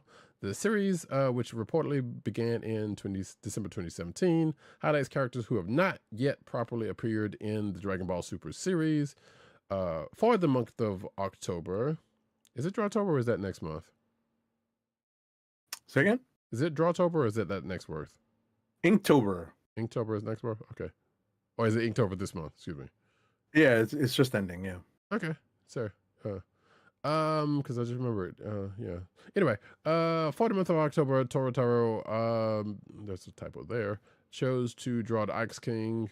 If you don't know who Ox King is, I don't know what you're talking about. I don't know where you've been. Or you might not have seen Dragon Ball. Or no, because he did show up in Dragon Ball Z. So, I watched it. I don't remember him being called Ox King in the subtitles, but it's been a long time since I've watched it. So well, I mean, yeah, because mostly they directed him. If they were talking about him, they would call him Ox King, but that was definitely more of a Dragon Ball thing where he was a little slightly more prominent at one point in time. And when he showed up in Dragon Ball Z, they've referenced him. They just don't. I don't think they ever really call him, "Hey, Ox King" or something like that. He's right. I watched. I remember I started with Dragon Ball, so Right. I went in chronological. So I just don't, like I said, it's been long enough where I don't remember. I recognize the character on sight, but for the life of me, if you asked me what his name was, I would have blanked. I would have remembered that he was Chi-Chi's father. I think. Right. I think. Right. I know the tie and the glasses were not exactly a big giveaway, much like the hat. But yeah, Ox King. Poor put upon Ox King having to deal with Chi-Chi. But also, great granddad, I guess, at this point to the peoples. Or yeah, I don't. It goes in layers. Von Gloom says High Evolution. There's a third series. Yeah, I guess that's sure. There was. Yeah. Hey, they sneak out on you, partner. Finally, a big back I can cosplay as. Talking about Ox King. You silly. Just need a Viking helmet and spike bracelets. You know what, sir? You go ahead and handle that one and make sure you throw some pictures out there, please. Thank you very much. Please. Yeah, absolutely, and have fun explaining to everybody who you are. You know what? The ones who know. Yeah, you will definitely have the the younger folk who probably won't. Actually, we're gonna skip past this one because Okay. but basically, hey, if go to the clickbait section where you can see this article also, because I did put this in here twice, but if you want to know what Ke Rana has done in the past, which you probably already know if you're a seasoned enough anime fan or a new enough anime fan, Fire Force is great, and I still haven't watched that season 3, but this kind of goes through the last couple of things that person has done. Also, while we're at it, and before we get into the comic book news, hey, solicitations for stuff for January has come out, so you can check that out in the show notes as well. But the first official Berserk board is taking off on GameFound with massive funding. So yeah, the manga / anime Berserk now, has a board game attached to it. Apparently, it has 5,900 backers and pulling over 2 million. That's not yen, is it? Oh, euros. Excuse me. At the time of this writing, which was a few days ago, so I'm pretty sure it's gotten more. And then it just goes into the board game stuff, as it were. So, because a lot of things are getting board games nowadays. Go figure, right? If it's not getting a board game, it's getting a board game and an RPG. So there you go. Next up, Archie Comics has teased a K-pop Demon Hunters style story for their January 2026 Valentine Spectacular issue. Antarctic Press is launching a Demon Hunter and K-pop themed sketchbooks inspired by the hit animated movie Jumping on the Bandwagon. No official K-pop Demon Hunters comic yet, but publishers offer playful homages in their solicitations. Fans can expect music, romance, and supernatural action in upcoming K-pop Demon Hunters inspired comics. Archie's always on the pulse of everything. Also, Right. I love how this cover has A-pop on it. Gosh. Yes. And of course, we have here on the cover Betty, Veronica, and Josie. I don't know who this other person is. I'm assuming that's Sabrina. Mm-hmm. I'm assuming, because I didn't think Sabrina could sing, but she's a witch, so we don't have to think too far about that one. Either way, so yeah, the there you go, folks. Next up. DC Goes Punk, Superman, Supergirl, and the Justice League get rebellious rock makeover in 2026. Again, also in line with the solicitations that are out. But these are variant covers for various books, that being the Superman books and Justice League Unlimited and Batman Superman, according to this. So yeah, and you can see the covers right there on the screen if you're watching the video version, but also if you just want to check them out at your leisure if you're not. Yeah, I'm gonna put that in for next week because that's funny. Next up, though.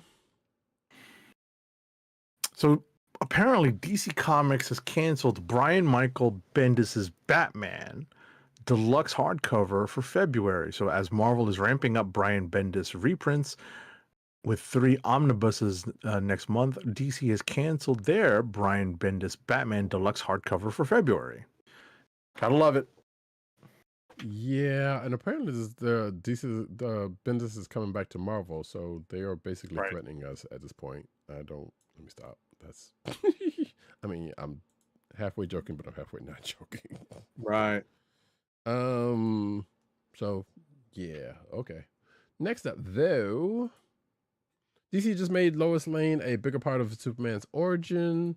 This is the stuff coming out of the recent DC KO tie-in Superman 31, which takes place during the events of DC KO.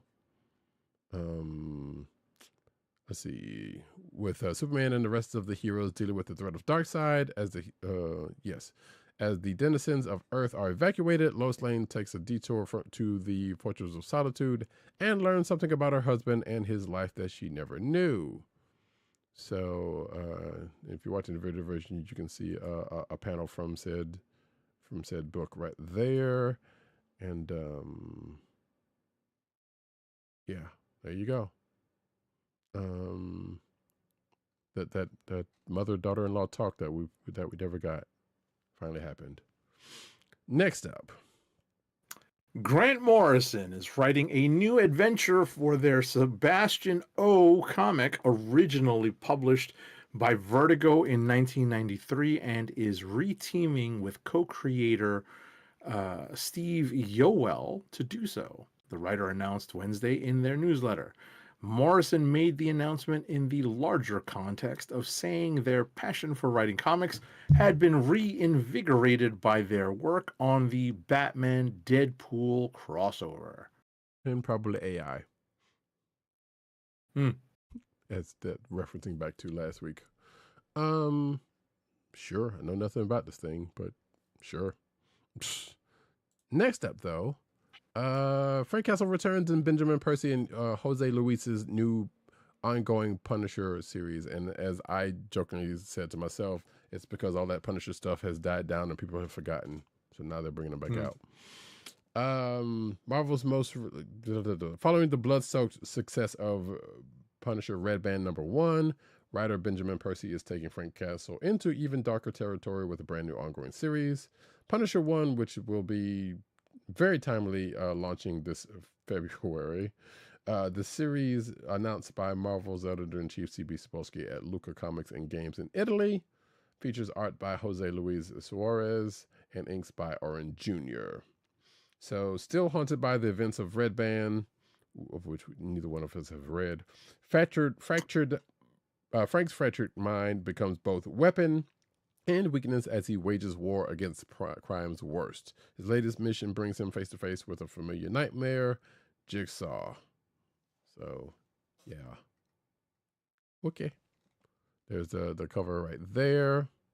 For those watching the video version, it's the Punisher. What do you want? Next up. I just haven't opened my copies of Red Band yet. Oh, so you did get them. I have physical copies of them, and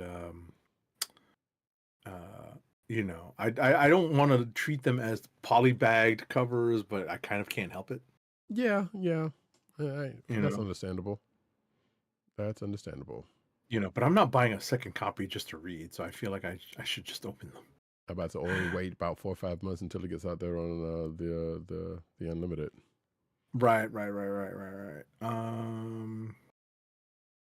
Now we're getting a little bit of toy corner. What's that? I said now we're getting a little bit of toy corner. Yeah, there's some announcements here. So Emma Frost goes diamond with an exclusive X-Men Marvel Legends figure. So Emma Frost debuts in a stunning diamond form as a Target exclusive X-Men Marvel Legends action figure. Figure features include signature white costume, translucent diamond skin, and multiple display accessories. Packaging comes in the retro style Marvel Legends card, capturing classic X-Men comic book vibes. And highly articulated. It's actually pretty cool looking. It's a nice depiction of the diamond form of Emma Frost. So I might try to get this, just log into the Target website and see if I can't get it pre-ordered.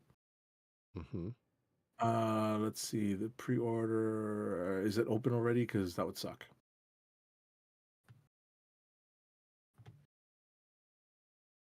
Actually, is it? Normally these articles would say at the top. Right. But it does not appear to be so.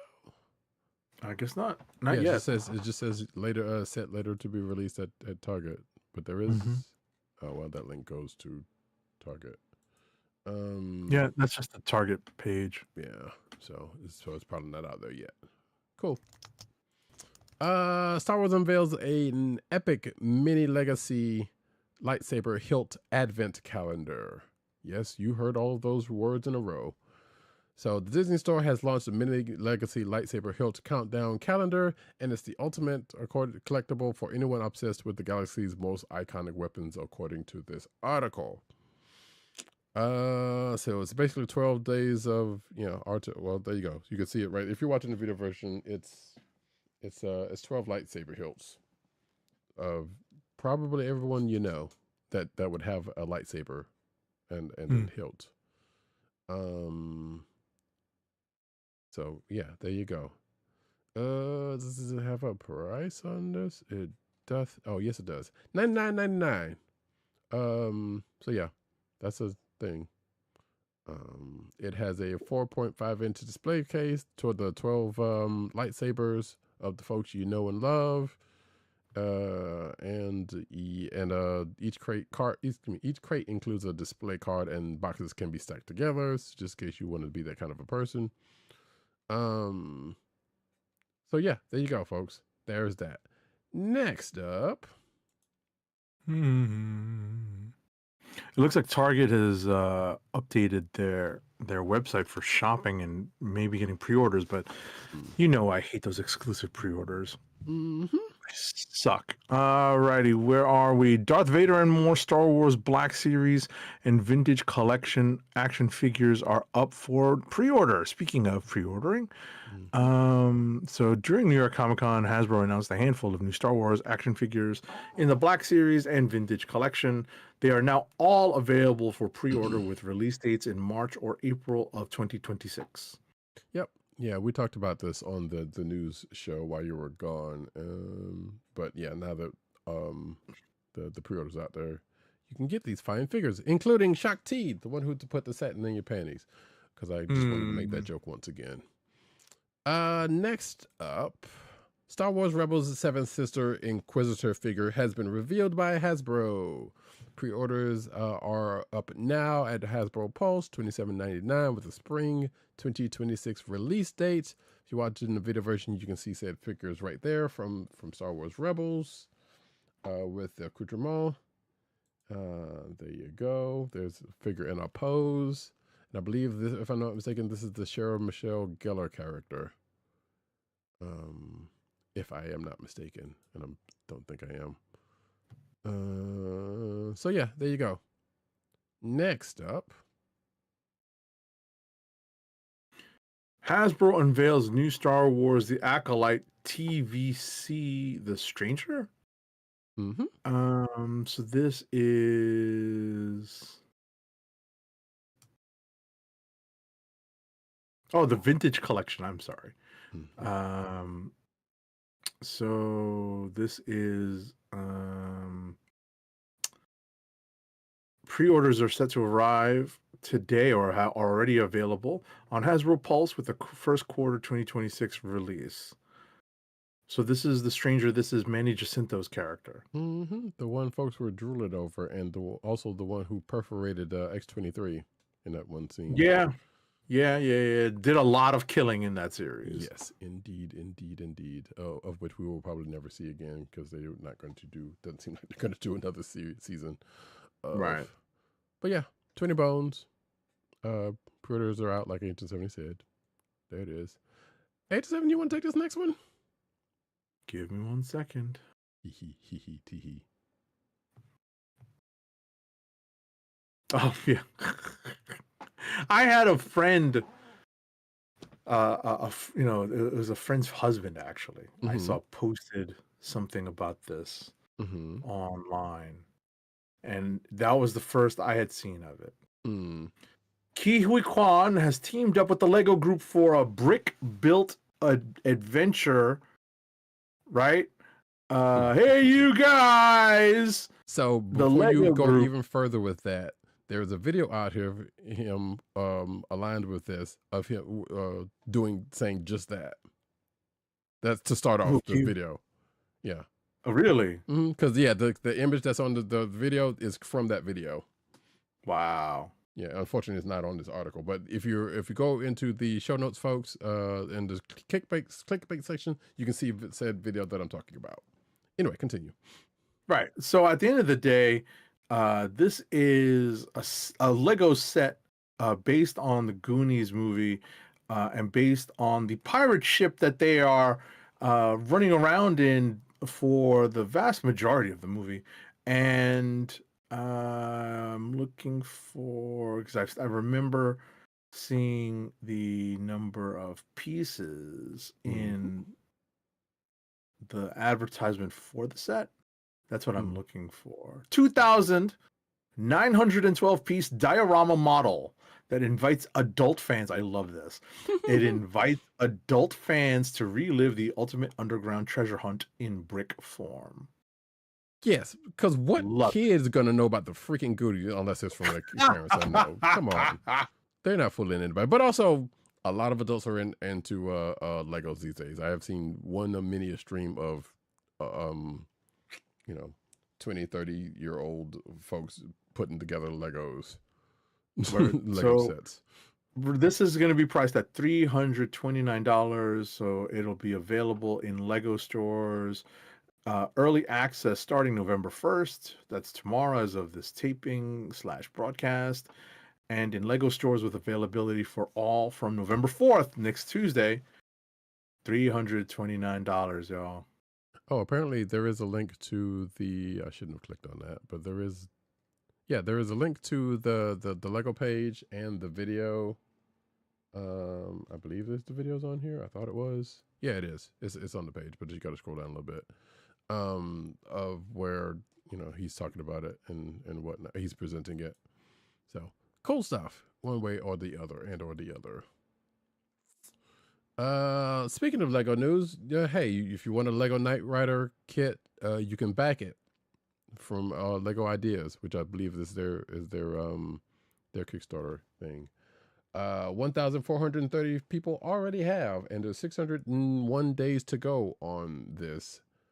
And they're trying to get to 5K supporters, apparently. So yeah, if you're watching the video version, you can see said fully assembled kit and kit's kit, I guess you would want to say, and the Michael Knight minifig.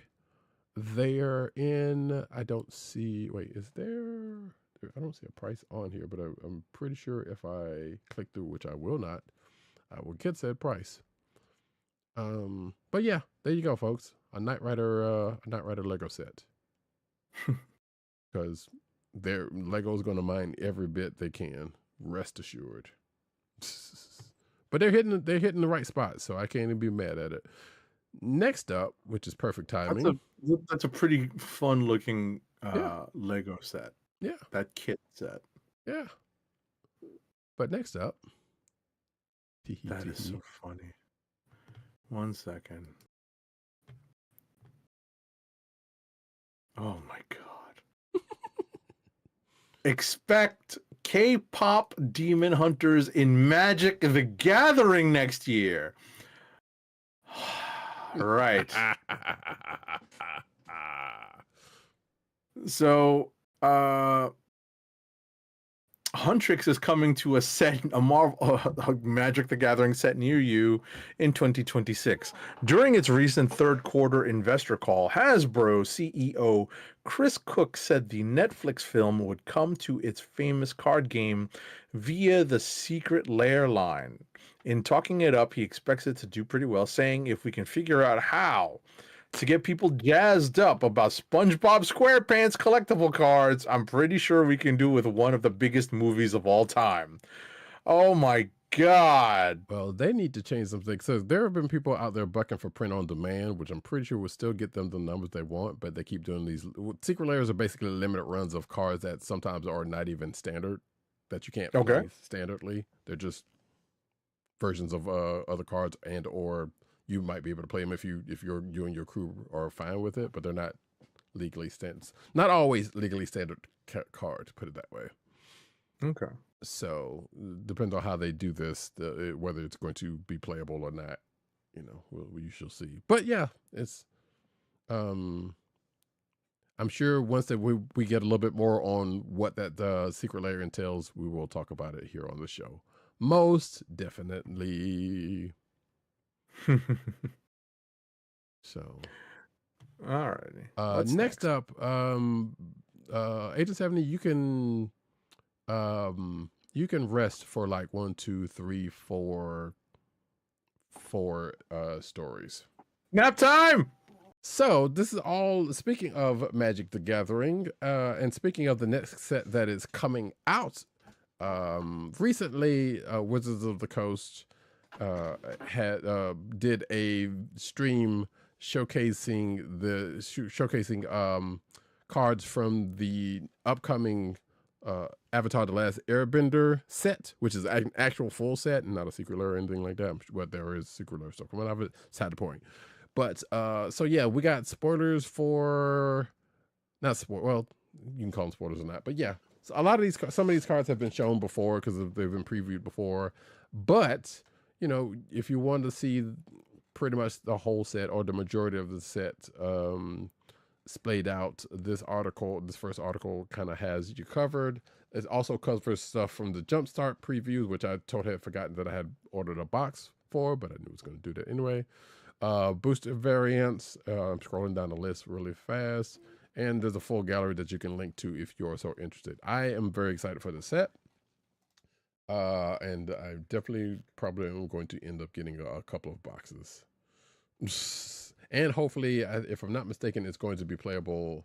Unlike the Spider-Man version, it's going to be playable in Magic Arena. So the next up is for the Avatar: Last Airbender Epilogue Scene Box for Magic the Gathering. There's six cards that is coming off of this. They're definitely doing a lot for this set because they know people like Avatar: Last Airbender. But they did a lot with Spider-Man. The only thing was there was no Magic Arena showing in that, which is, or at least in the same vein, which kind of sucks because they had to change cards and stuff because of licensing issues. It sucks.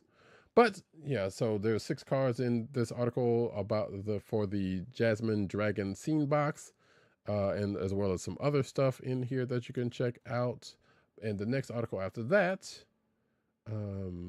which apparently apparently Gizmodo's like, hey, this reprint of this card from the Avatar set made them laugh because Cruel Tutor, if you have played enough Magic the Gathering, you know that card, maybe possibly even loathe that card. I don't know, but, or I mean, I tell you, it's not that bad of a card. Regardless, it's a card that's known, but this is a variant of that card for the Avatar: The Last Airbender set that this article made a note of, as well as a couple of other ones with some full art on it.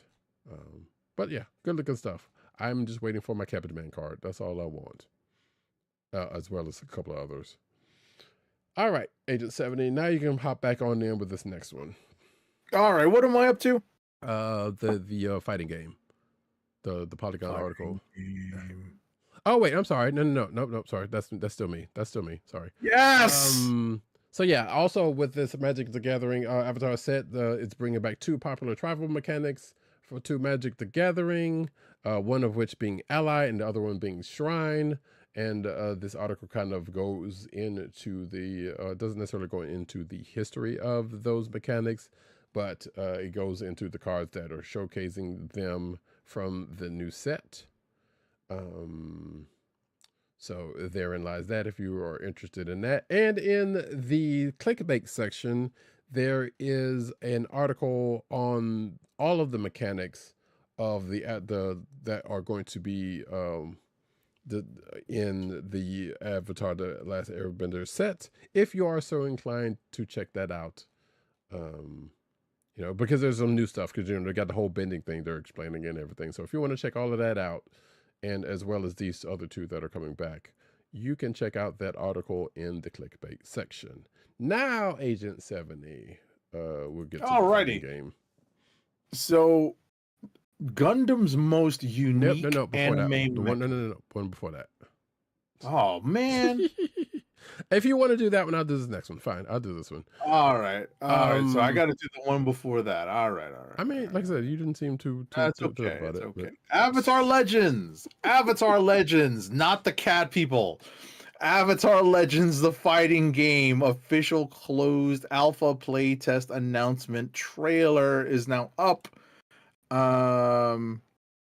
So the playtest announcement trailer for Avatar Legends, the fighting game working title, an upcoming action fighting game based on the beloved Avatar franchise. That's hyperbole. No, it's not. And I'm teasing.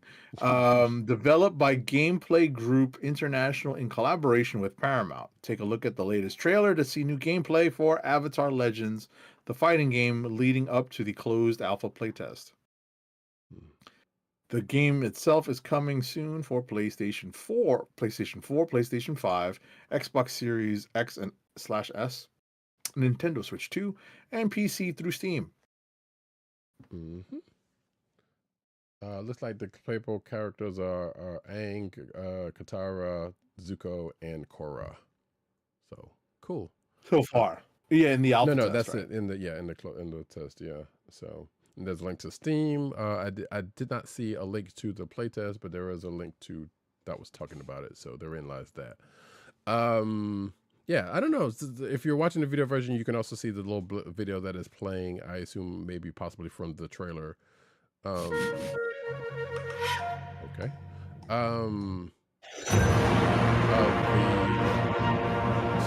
Oh, did I press play? My bad. You did press play. Yes.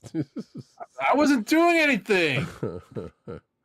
But yes, the video shows some of the fighting going on there. It looks all right so far. It looks like I would like to get my hands on it just to kind of get a little bit more. Also, you have to quote unquote love Agent 70 quote unquote teasing about something he's never actually watched. Of course. Which I guarantee I can't guarantee that. I think he'd like it. So I don't know why he's being There's no war in Ba Sing Se or whatever it is. There is no war in Ba Sing Se. You are correct about that. See, now you're just fronting. Next up, Gundam's most unique anime mecha gets sensational new high-grade Gunpla model kit. So this is another G Gundam joint. This is the HG 144 Mandala Gundam. Which is an especially unique model kit. That's lightly saying. Representing the anime's stereotypical aesthetic, it certainly rings a bell, boom, that no other kit in the series does. Boasting a familiar transformation, it is set to be released next month, adding a prayerful Gunpla to fans' collection. Again, if you have seen G Gundam and all this bonkersness, you know that this Gundam. You know this Gundam. If you're watching the video version, there it is right there. Every time we talk about a G Gundam Gunpla kit, I kind of want to go back and watch it again, and I should be stopped because that game that game's kind of bonkers. Not that game that shows that version's bonkers. So let's see, scheduled to ship out November 2025. The price of this high grade model kit is 2,915 yen. That's $20 US. Let's see. According to this, is one of several Gundam plastic model kits that have been announced by Bandai, some of which we have talked about on this very show in the past couple of weeks. So yeah. And there you go there. If you're a G Gundam fan, I'm pretty sure you're stoked about this. Probably, maybe not. Next up, though. Hasbro reveals a new Transformers Amalgamus Prime figure at MCM London with unique shape-shifting,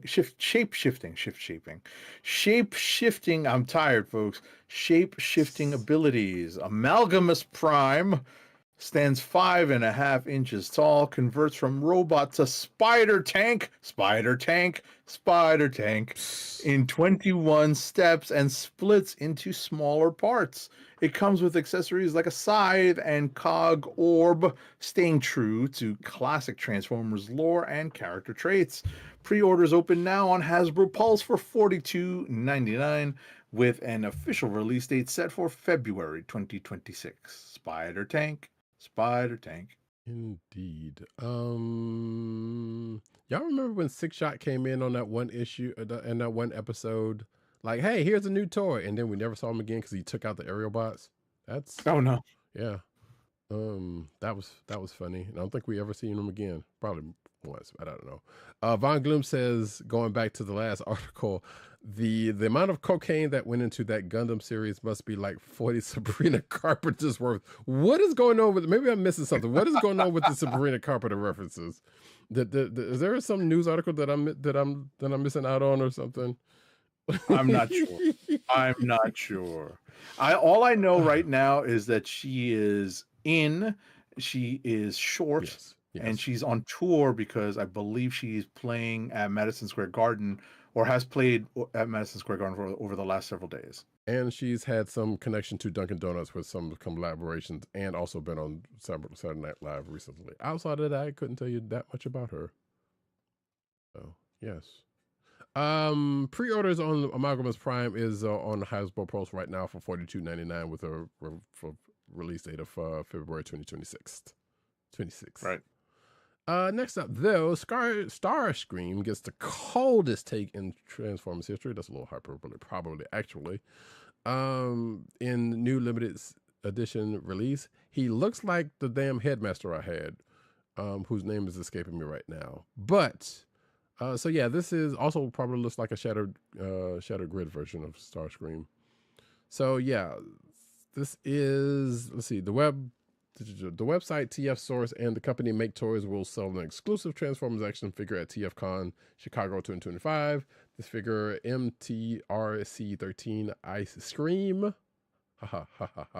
is a wintry seeker jet in the Make Toys Colorverse Recolor series.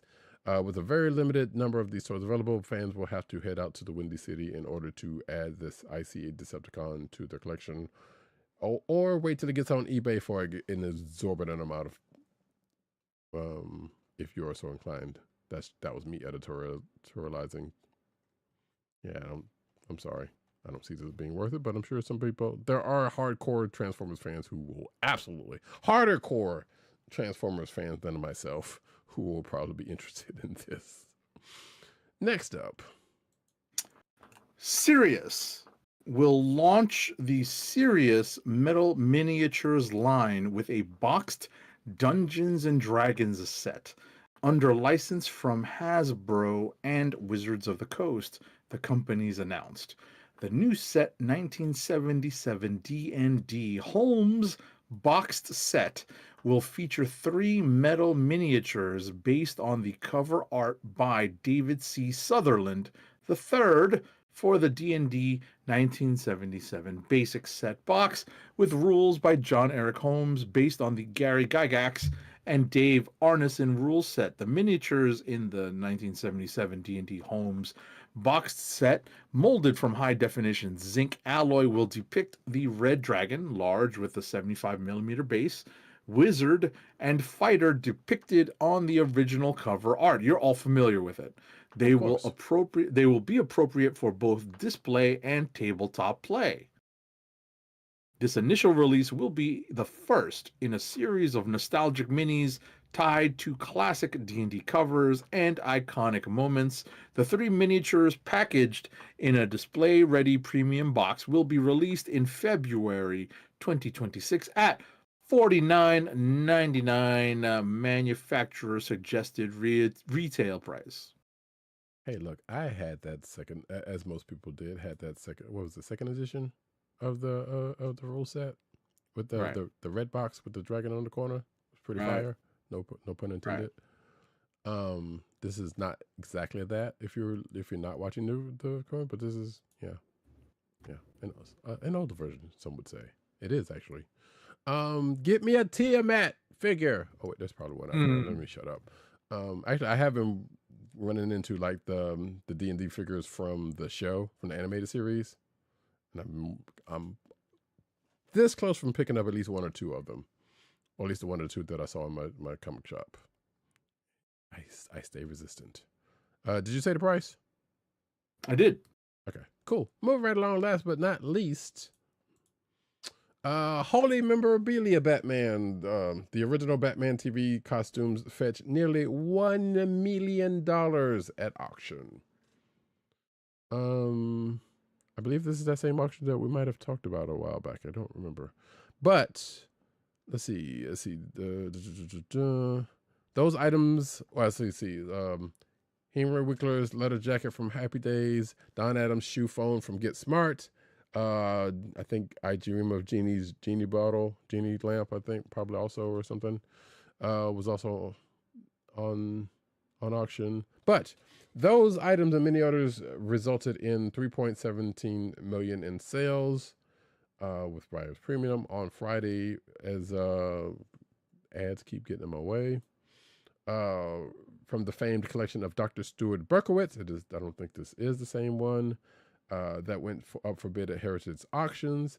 So Batman and Robin's outfits down by Weston Ward on the 66 Batman sold for $575,000. The Joker costume by Super Caesar Romero went for $212,000.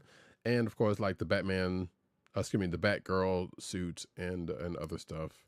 The Penguin, Catwoman, all of that stuff sold for, somewhat significant amounts of money, but not as much as those I just mentioned. Somebody copped Linda Carter's Wonder Woman costume for $225,000. Nice. Emblazoned with the lasso of truth as well. So somebody's gonna be doing some cosplay and stuff. Some friggish nigga. Let's see. But yeah. So 2 of Fonzie's jackets also. One of Shatner's uniforms from Star Trek. The TOS went for $62,500 and $52,500 respectively. It was Barbara Eden's costume, not the lamp. That sold for $42,000, which again, some people are gonna be doing some cosplay probably, and as well as other stuff. We don't necessarily need to go through all of that stuff, but yeah, some people got some stuff for a lot of money, and it's probably people who are going to be, hey, I got this from those kind of jerk offs. But hey, you know what? Have fun. I hope to keep them safe. They should be in a museum. Yeah, I said it. Anyway, folks. That is it for the news section. And that's it for the show. So how about we get one last ad read? Alrighty. Our last ad read of the night. It's late, folks. Keep our podcast free by shopping at Amazon. Visit cspn.us, then click the Keep Our Podcast free link at the top of the page. From there, scroll down and click on the Amazon link to shop. Purchase items from Amazon as you normally would, whether it's books, music, electronics, Marvel, jewelry, apparel, or Marvel Legends. For every purchase made on Amazon through our link, Amazon sends the CSPNA payment that helps us keep the Comic Book Chronicles podcast free for our listeners at no extra cost to you. Amazon.com through CSPN.us. Do it today. As we close out the show, just like to say Happy Halloween, because it is after midnight here in the States as we are recording. So hopefully you got your tricks and your treats out of the way already, or whatever you plan on doing. It's a Friday, so people got to work. So, I'm sure there are people going to work in costume. I am certain of this, and probably getting off early in that same respect. Exactly. So, Yeah. And I'll be holding it down working from home. Indeed. To see somebody's version of slutty something show up at work and them not be getting reprimanded by somebody's boss because they're lusting after them. Not to say anything that has ever happened. I am TD Jakes again.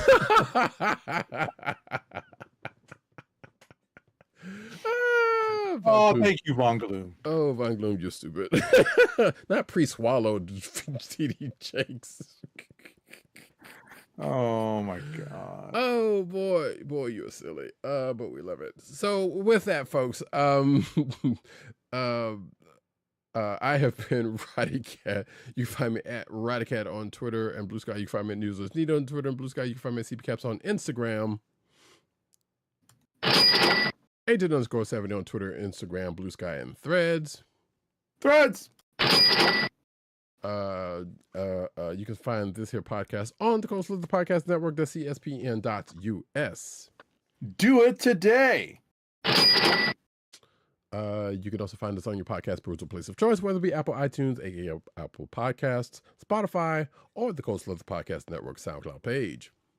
Make sure to click like, subscribe, and leave us all positive 5-star reviews, especially on Apple Podcasts, because that helps people find our show.